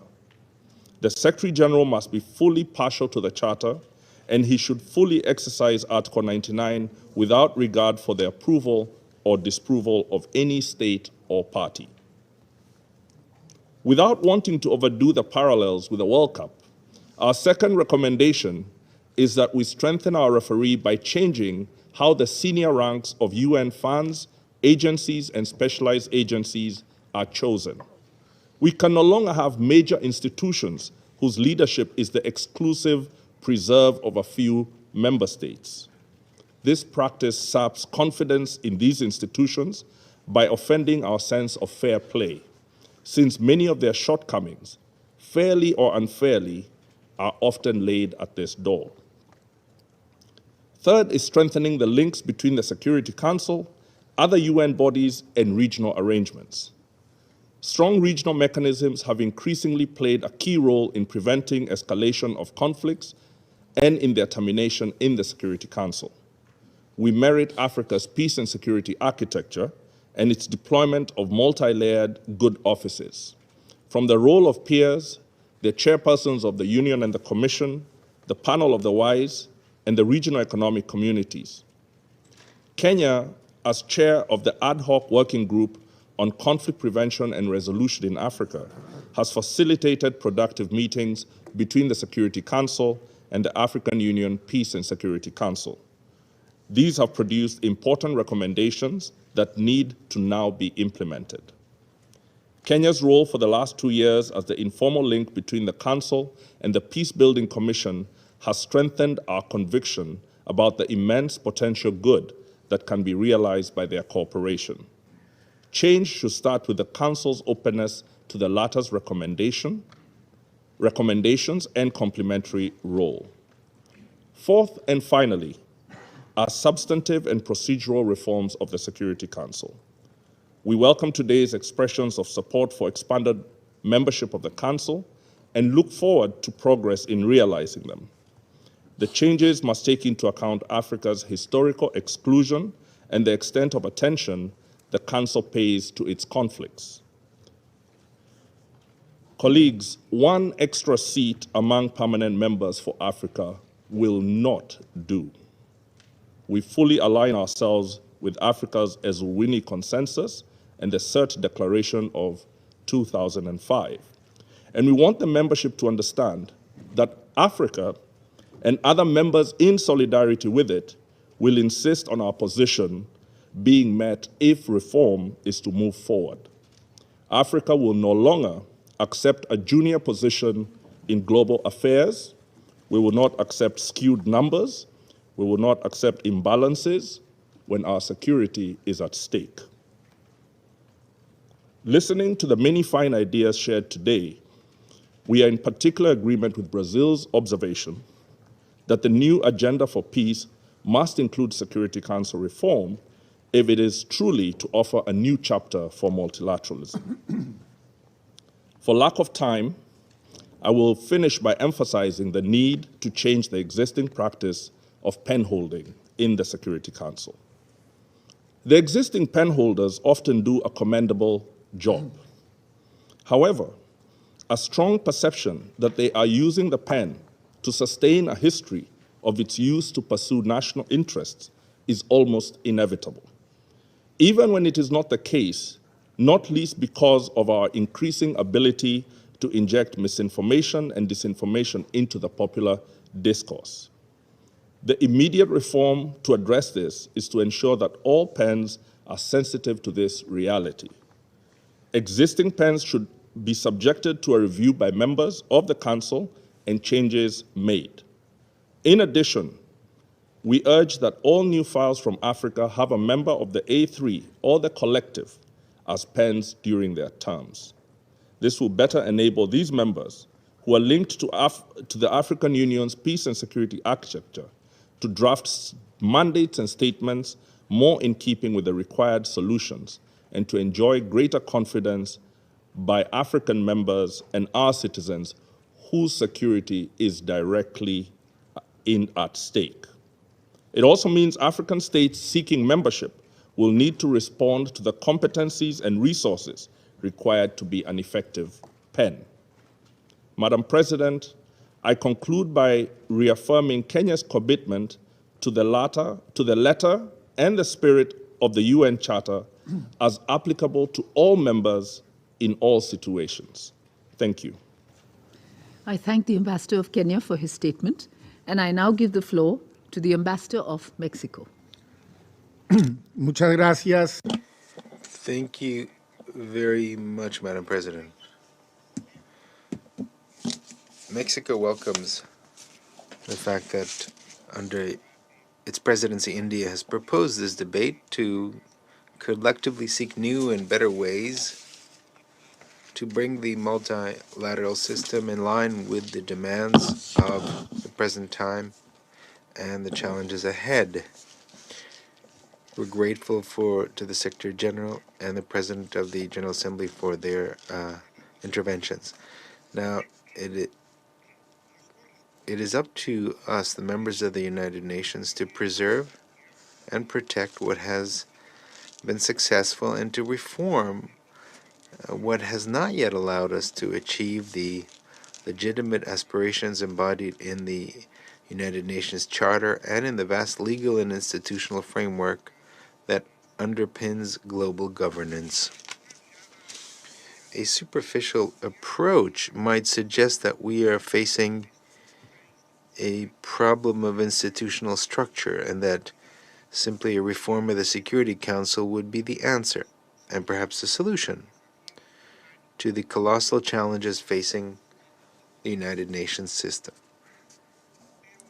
However, a more rigorous analysis forces us to formulate a more severe but also a more accurate diagnosis. First of all, we must recognize that the multifaceted crisis that afflicts us results above all from the loss of confidence in the capacity of multilateralism as a method to respond to the countless situations that affect us all and that generate expectations for quick and effective solutions.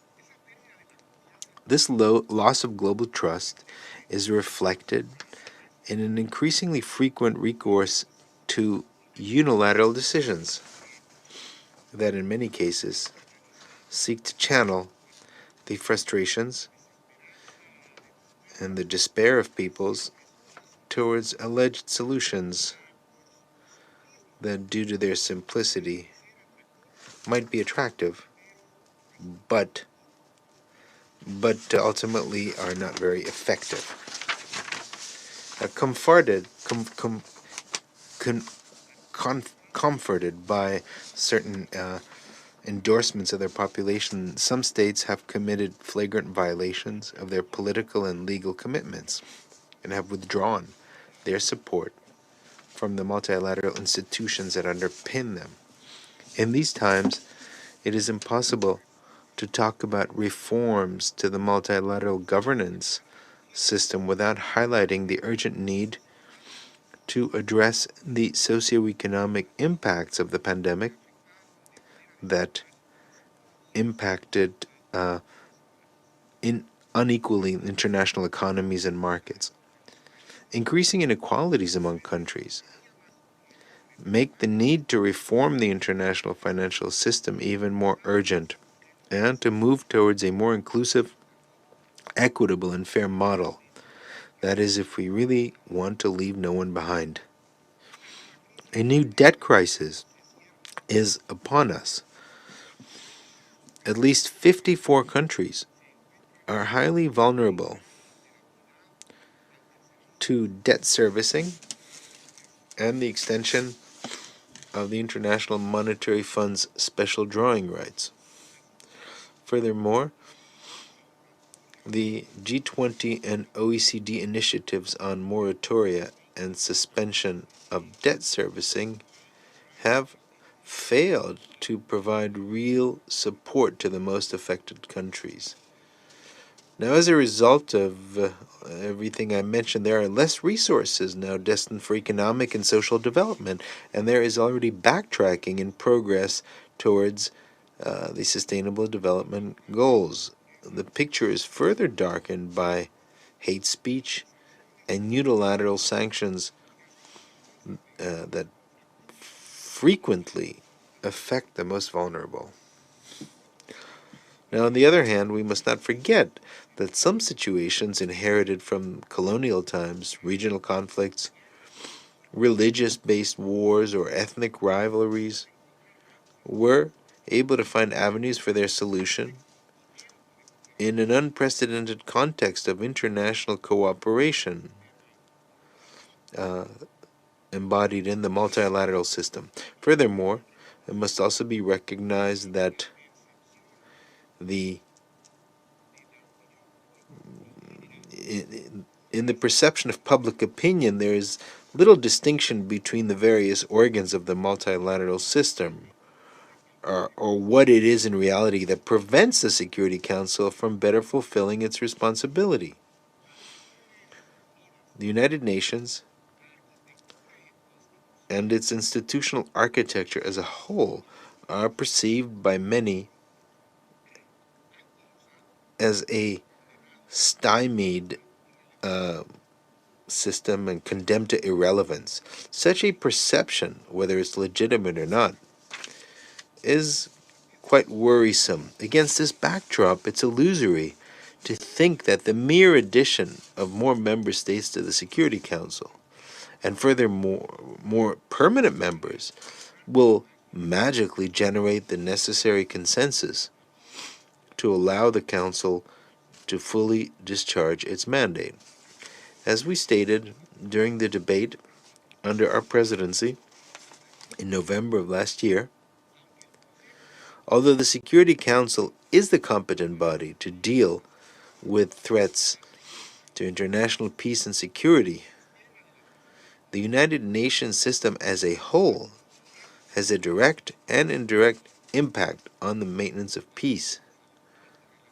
The interconnections between maintenance of peace and sustainable development and the rule of law are inescapable. Thus, the success of the Security Council in discharging its responsibility in accordance with its mandates depends to a large extent on not abusing the veto, indeed, but it also depends on the success of the General Assembly, success of the Economic and Social Council, and the International Court of Justice in fulfilling their own mandates, and also in conjunction with the work of the Secretary General. Therefore, it's necessary to create the social and economic conditions that are conducive to a truly sustainable peace. Therefore, a Security Council similar to the one we have today, but only with more members and perhaps with more vetoes, will not be the organ that could truly act on behalf of all the member states of the United Nations, as established in Article 24, Paragraph 1 of the Charter. A reform focused on increasing the number of permanent members is contrary to the principle of the legal equality of states. What is required is a reform that allows more countries, not less, to participate in the Council. Can we ignore the fact that nearly 70 states have never been members of the Security Council?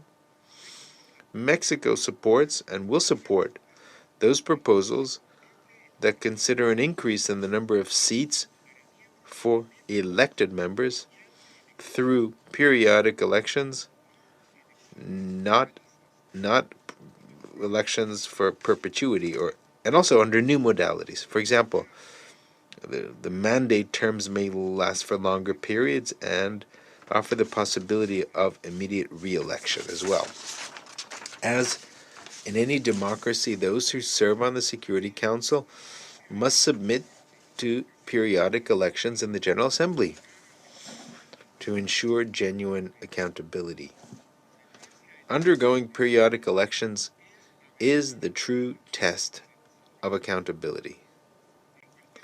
In any case, this is a reform that can only be analyzed and discussed by the General Assembly. Mexico is convinced that we can move forward as long as we consider the collective interest and not just the interests of a few. The way to achieve this is nothing more than through a negotiation in good faith, oriented towards drafting a text containing the agreements that will be reached in a balanced manner and taking into account each aspect of the reform as established in the resolutions of the General Assembly. This approach and no other has been the method that has enabled the United Nations to agree on landmark treaties and reach agreements that have transformed the world. Thank you very much. I thank the Ambassador of Mexico for his statement, and I now give the floor to the Ambassador of Albania. Thank you, Madam President, and let me thank you and your team for organizing this important debate. I also thank the Secretary General Guterres and President of the General Assembly, Kőrösi, for their thoughtful remarks. Madam President, multilateralism brings together collaboration, inclusion, and solidarity. Together with diplomacy, they are central and essential to our collective efforts for peace and security in the world. At a time when key principles of the rules-based international order and essential instruments of international cooperation are challenged, we believe that strong and effective multilateralism based on the principles and purposes of the UN Charter, international law and justice is indispensable to secure peace, stability and prosperity. Over decades, through efforts and dedication, we have together agreed to build a global security system based on the key principles such as territorial integrity and sovereignty of states, the peaceful resolution of disputes, the protection of human rights, sustainable development and solidarity. Genuine commitment to multilateralism and joint efforts have contributed to hold this remarkable system together. Today, the biggest challenge is our ability to maintain the system, reform and adapt it to the changing times and keeping it effective. As we know very well, it is not a given and it requires continued devotion and sustained efforts. Madam President, unfortunately, as we have witnessed several times, multilateralism is not always synonym of success.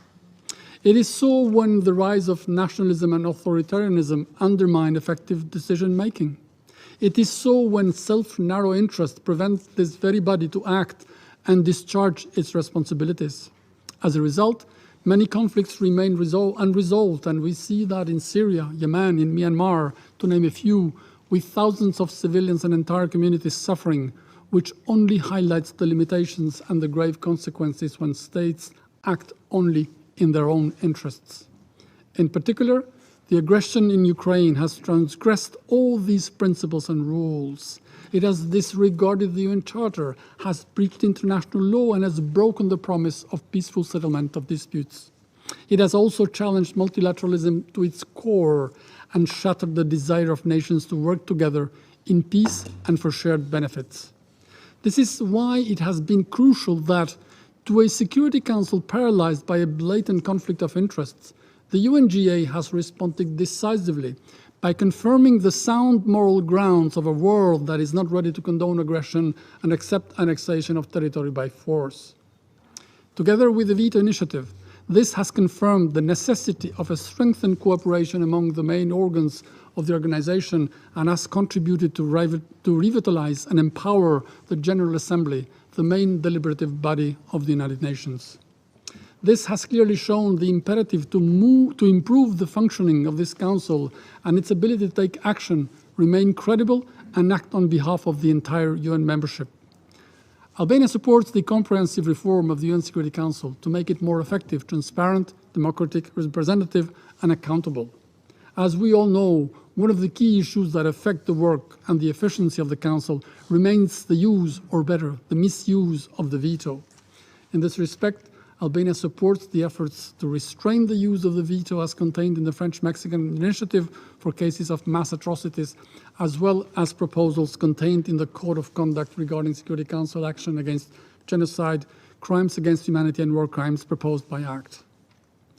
Madam President, The serious and multifold challenges of our time, by their nature and global scope, cannot be addressed by countries separately. The traditional challenges and risks to peace and security, amplified by new threats posed by the climate change, pandemics, cyber attacks, new types of weapons, non-state actors, terrorist groups, or mercenaries, do not affect one country alone.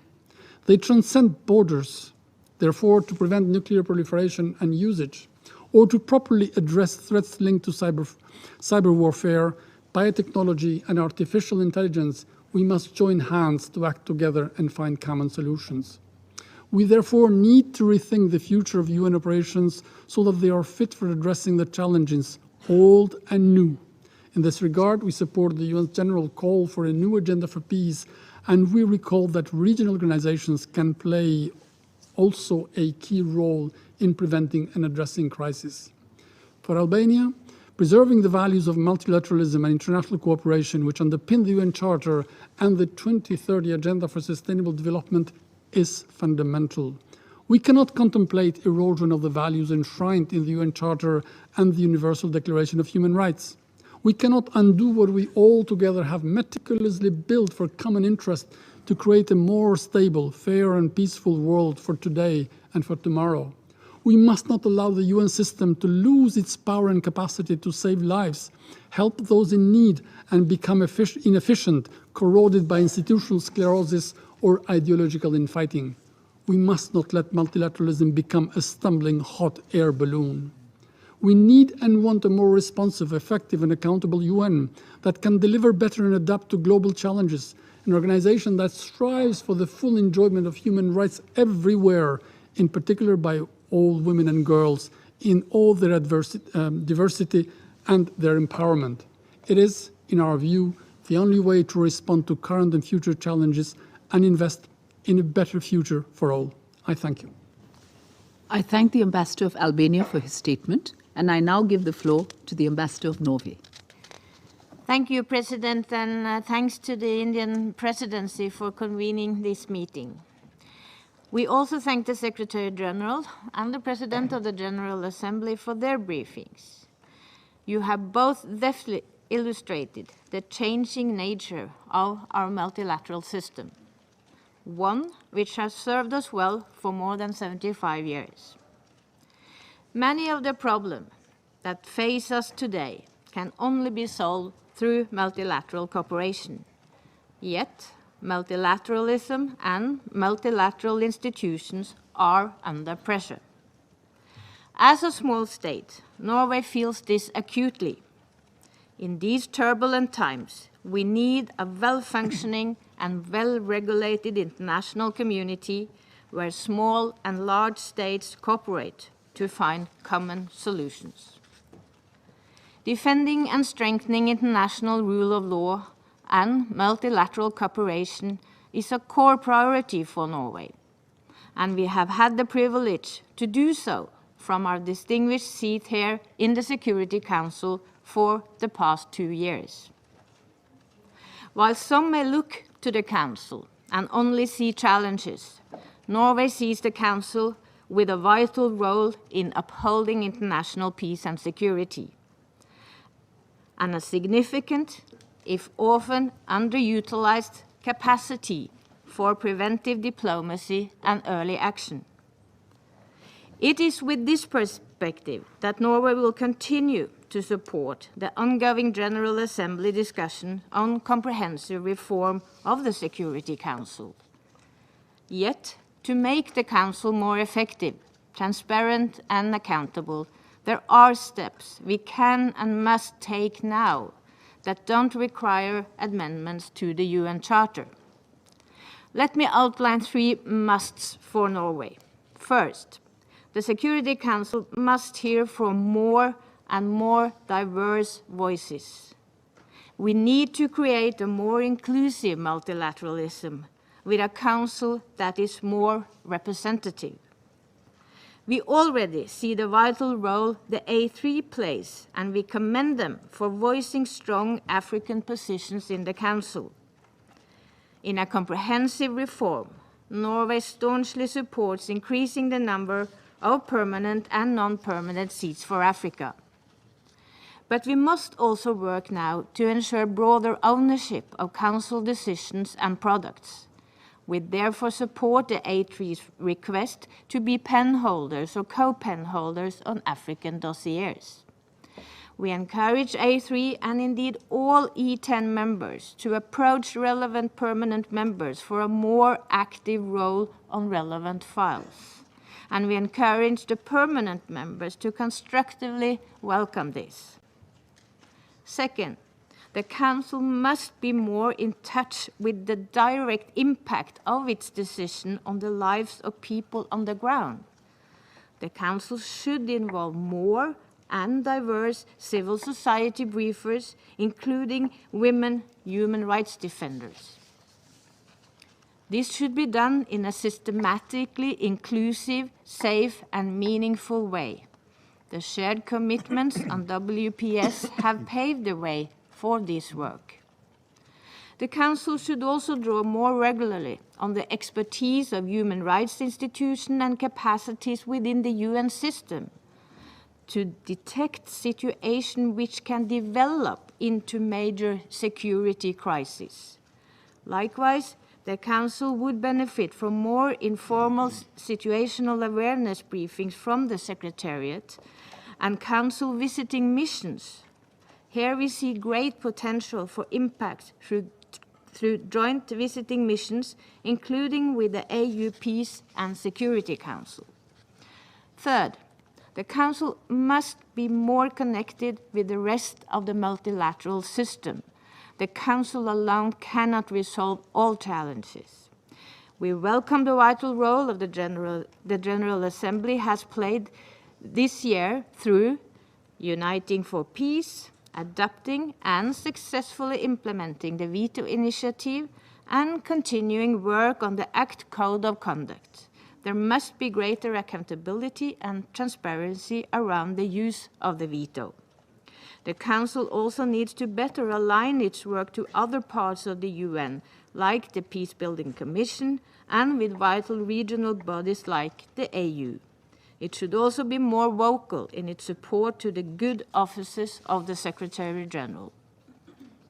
President, the very hallmark of multilateralism is to commit beyond one's own self-interest.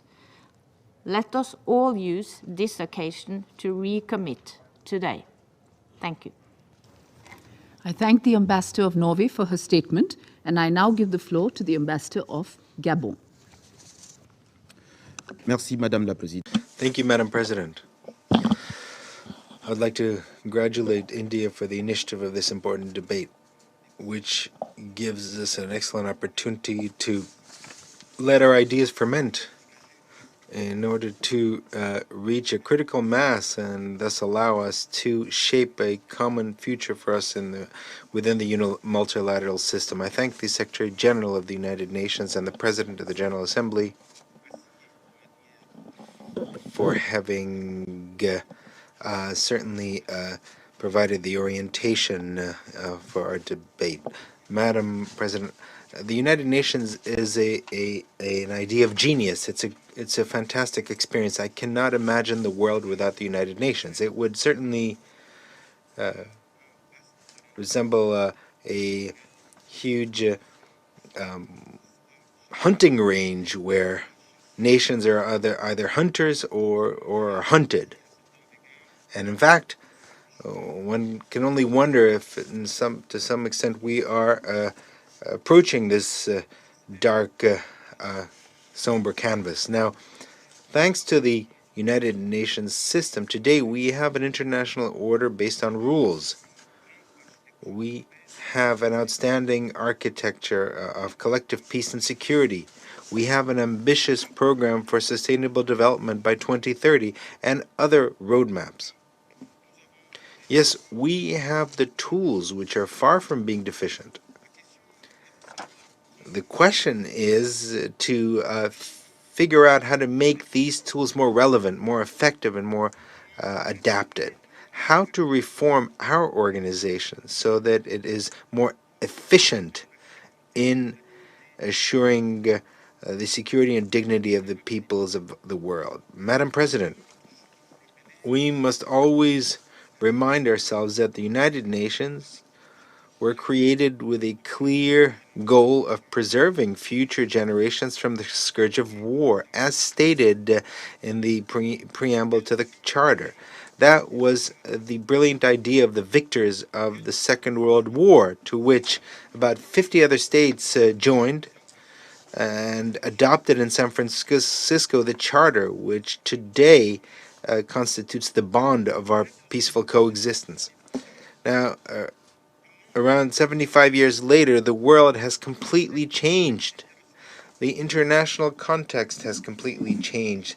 The geopolitical landscape has completely changed. The nature of wars has literally been transformed.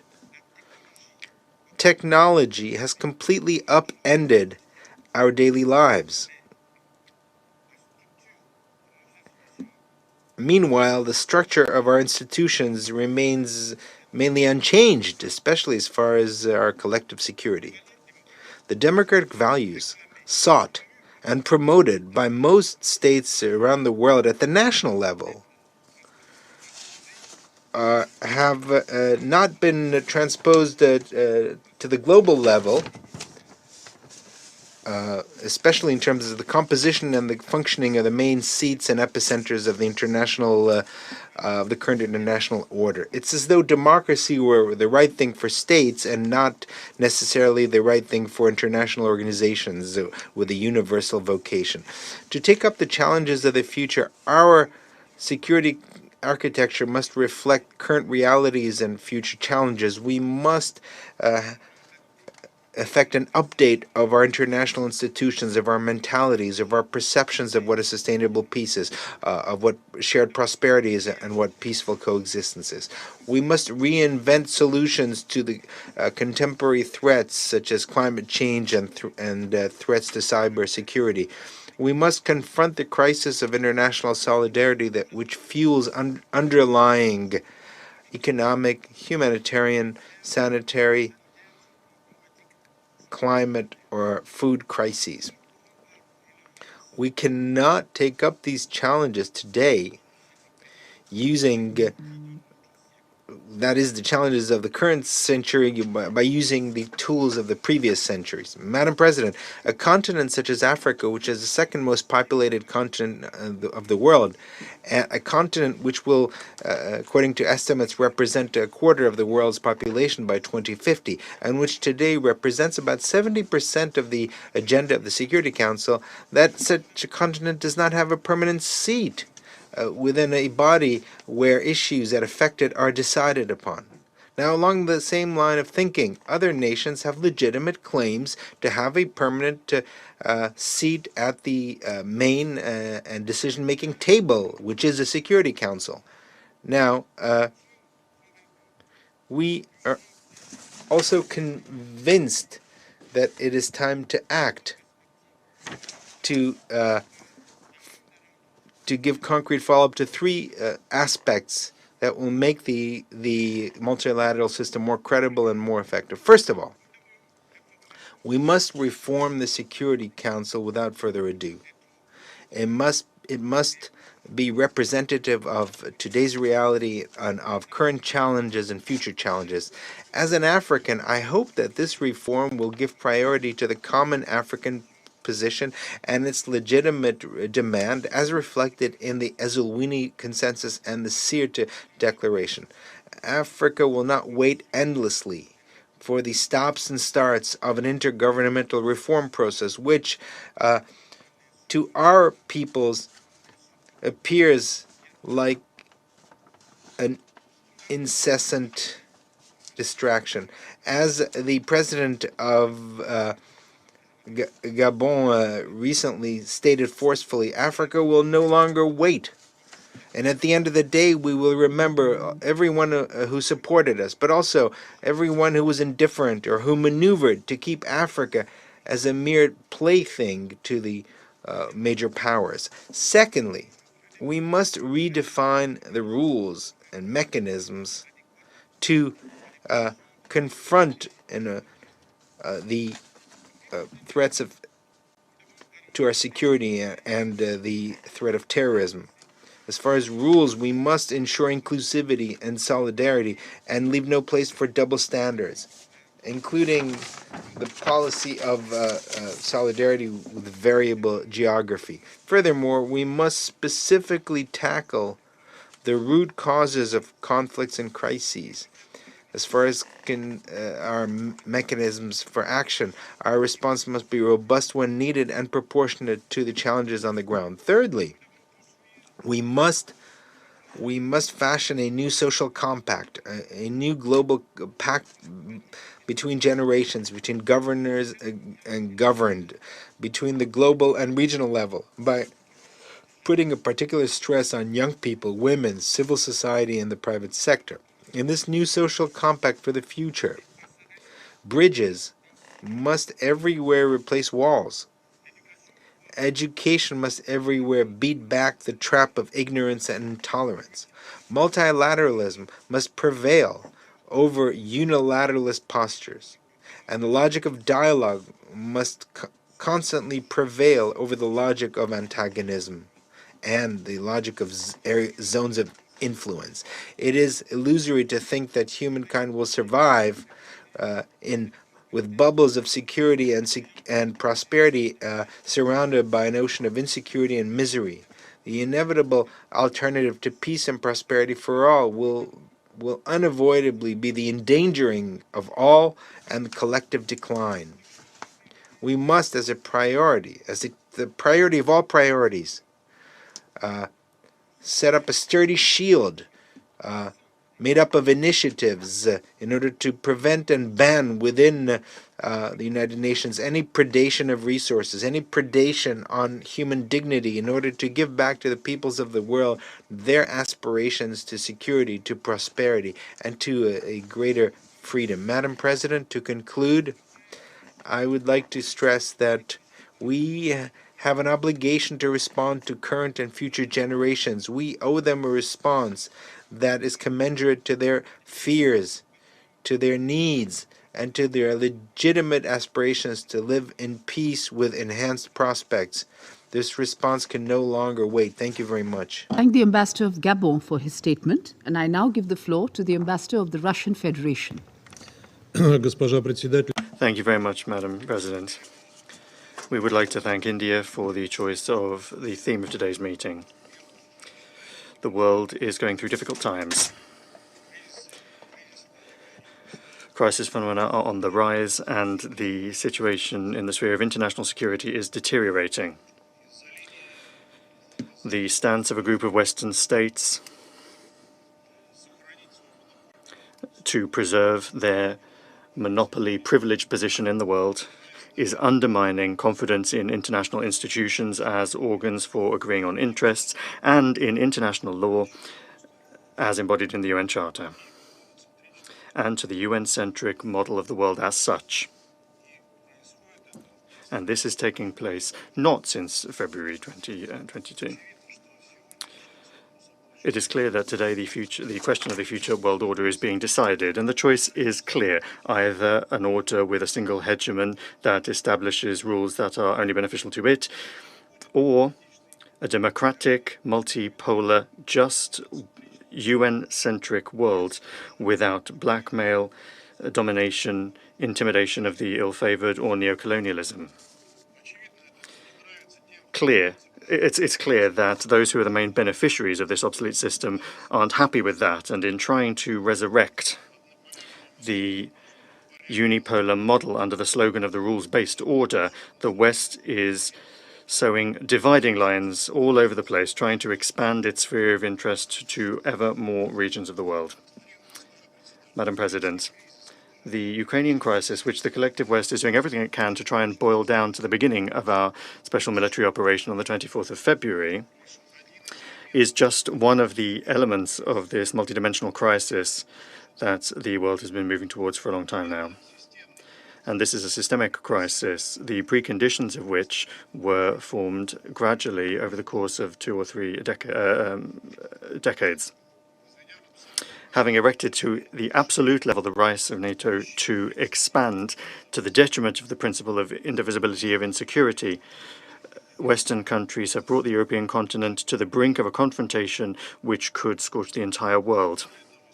Moreover, today NATO is claiming to a global scope. A sensible dialogue in the run-up to the crisis was something that the West did not to conduct, and it does not want to do it now either. In its means and methods for achieving its goals, the West is not skimping. Today, it has placed a wager on the exhaustion and strategic defeat of Russia. And if anybody believes that that began in February of this year, then they're mistaken. Just read the report of the RAND Corporation Center for Studies entitled Extending Russia Competing from Advantageous Ground. The report was issued in 2019, but it outlines everything that is being put into practice against Russia by the West today. And that applies actually not just to Russia. The tool used to coerce those who don't agree and who have found disfavor is unilateral sanctions, which have become the trademark and indeed the only tool in Western policy in recent years. Today, we can see a crisis not only in global security, but also in the system of international economic trade and financial relations. Just look at what's happening in the WTO. Only the laziest person would say that there was no need to reform international financial institutions today. We have long been saying that establishing confrontational concepts and the rules-based order, which we have heard about today, is being preserved as an integral part of the foreign policy strategy of the collective West. In practical terms, it is being advanced as a framework instrument to counter key trends in global development, the democratization of international relations and the formation of a multipolar world order. In trying to restore their dominating position and their single management of global processes, the USA and their satellites are betting on creating a broad coalition with the aim of targeting the main and new alternative centers of power. The conceptual rules-based order is drafted out of a map of the world that is boiled down to complex international processes, to primitive forms of the confrontation between democracies and authoritarian regimes. In the West, this is a crusade against autocracy, and they're trying to involve as many states as possible in that. In the context of this rules-based order, which has nothing to do with international law, and is in circumvention of universal structures and convention mechanisms, creates exclusive Western-controlled partnerships, various alliances, summits for democracies, and so on and so forth. They are intended, among other things, to have discussions on key issues on the global agenda in formats that do not include countries that have found their disfavor. And within these closed formats, these famous rules in various different parts of international life take place behind closed doors, and they are issued behind the scenes. All of these negative trends are found in a concentrated form within the UN. Today has been said, particularly today, about reform of the Security Council and about how allegedly it's not effective.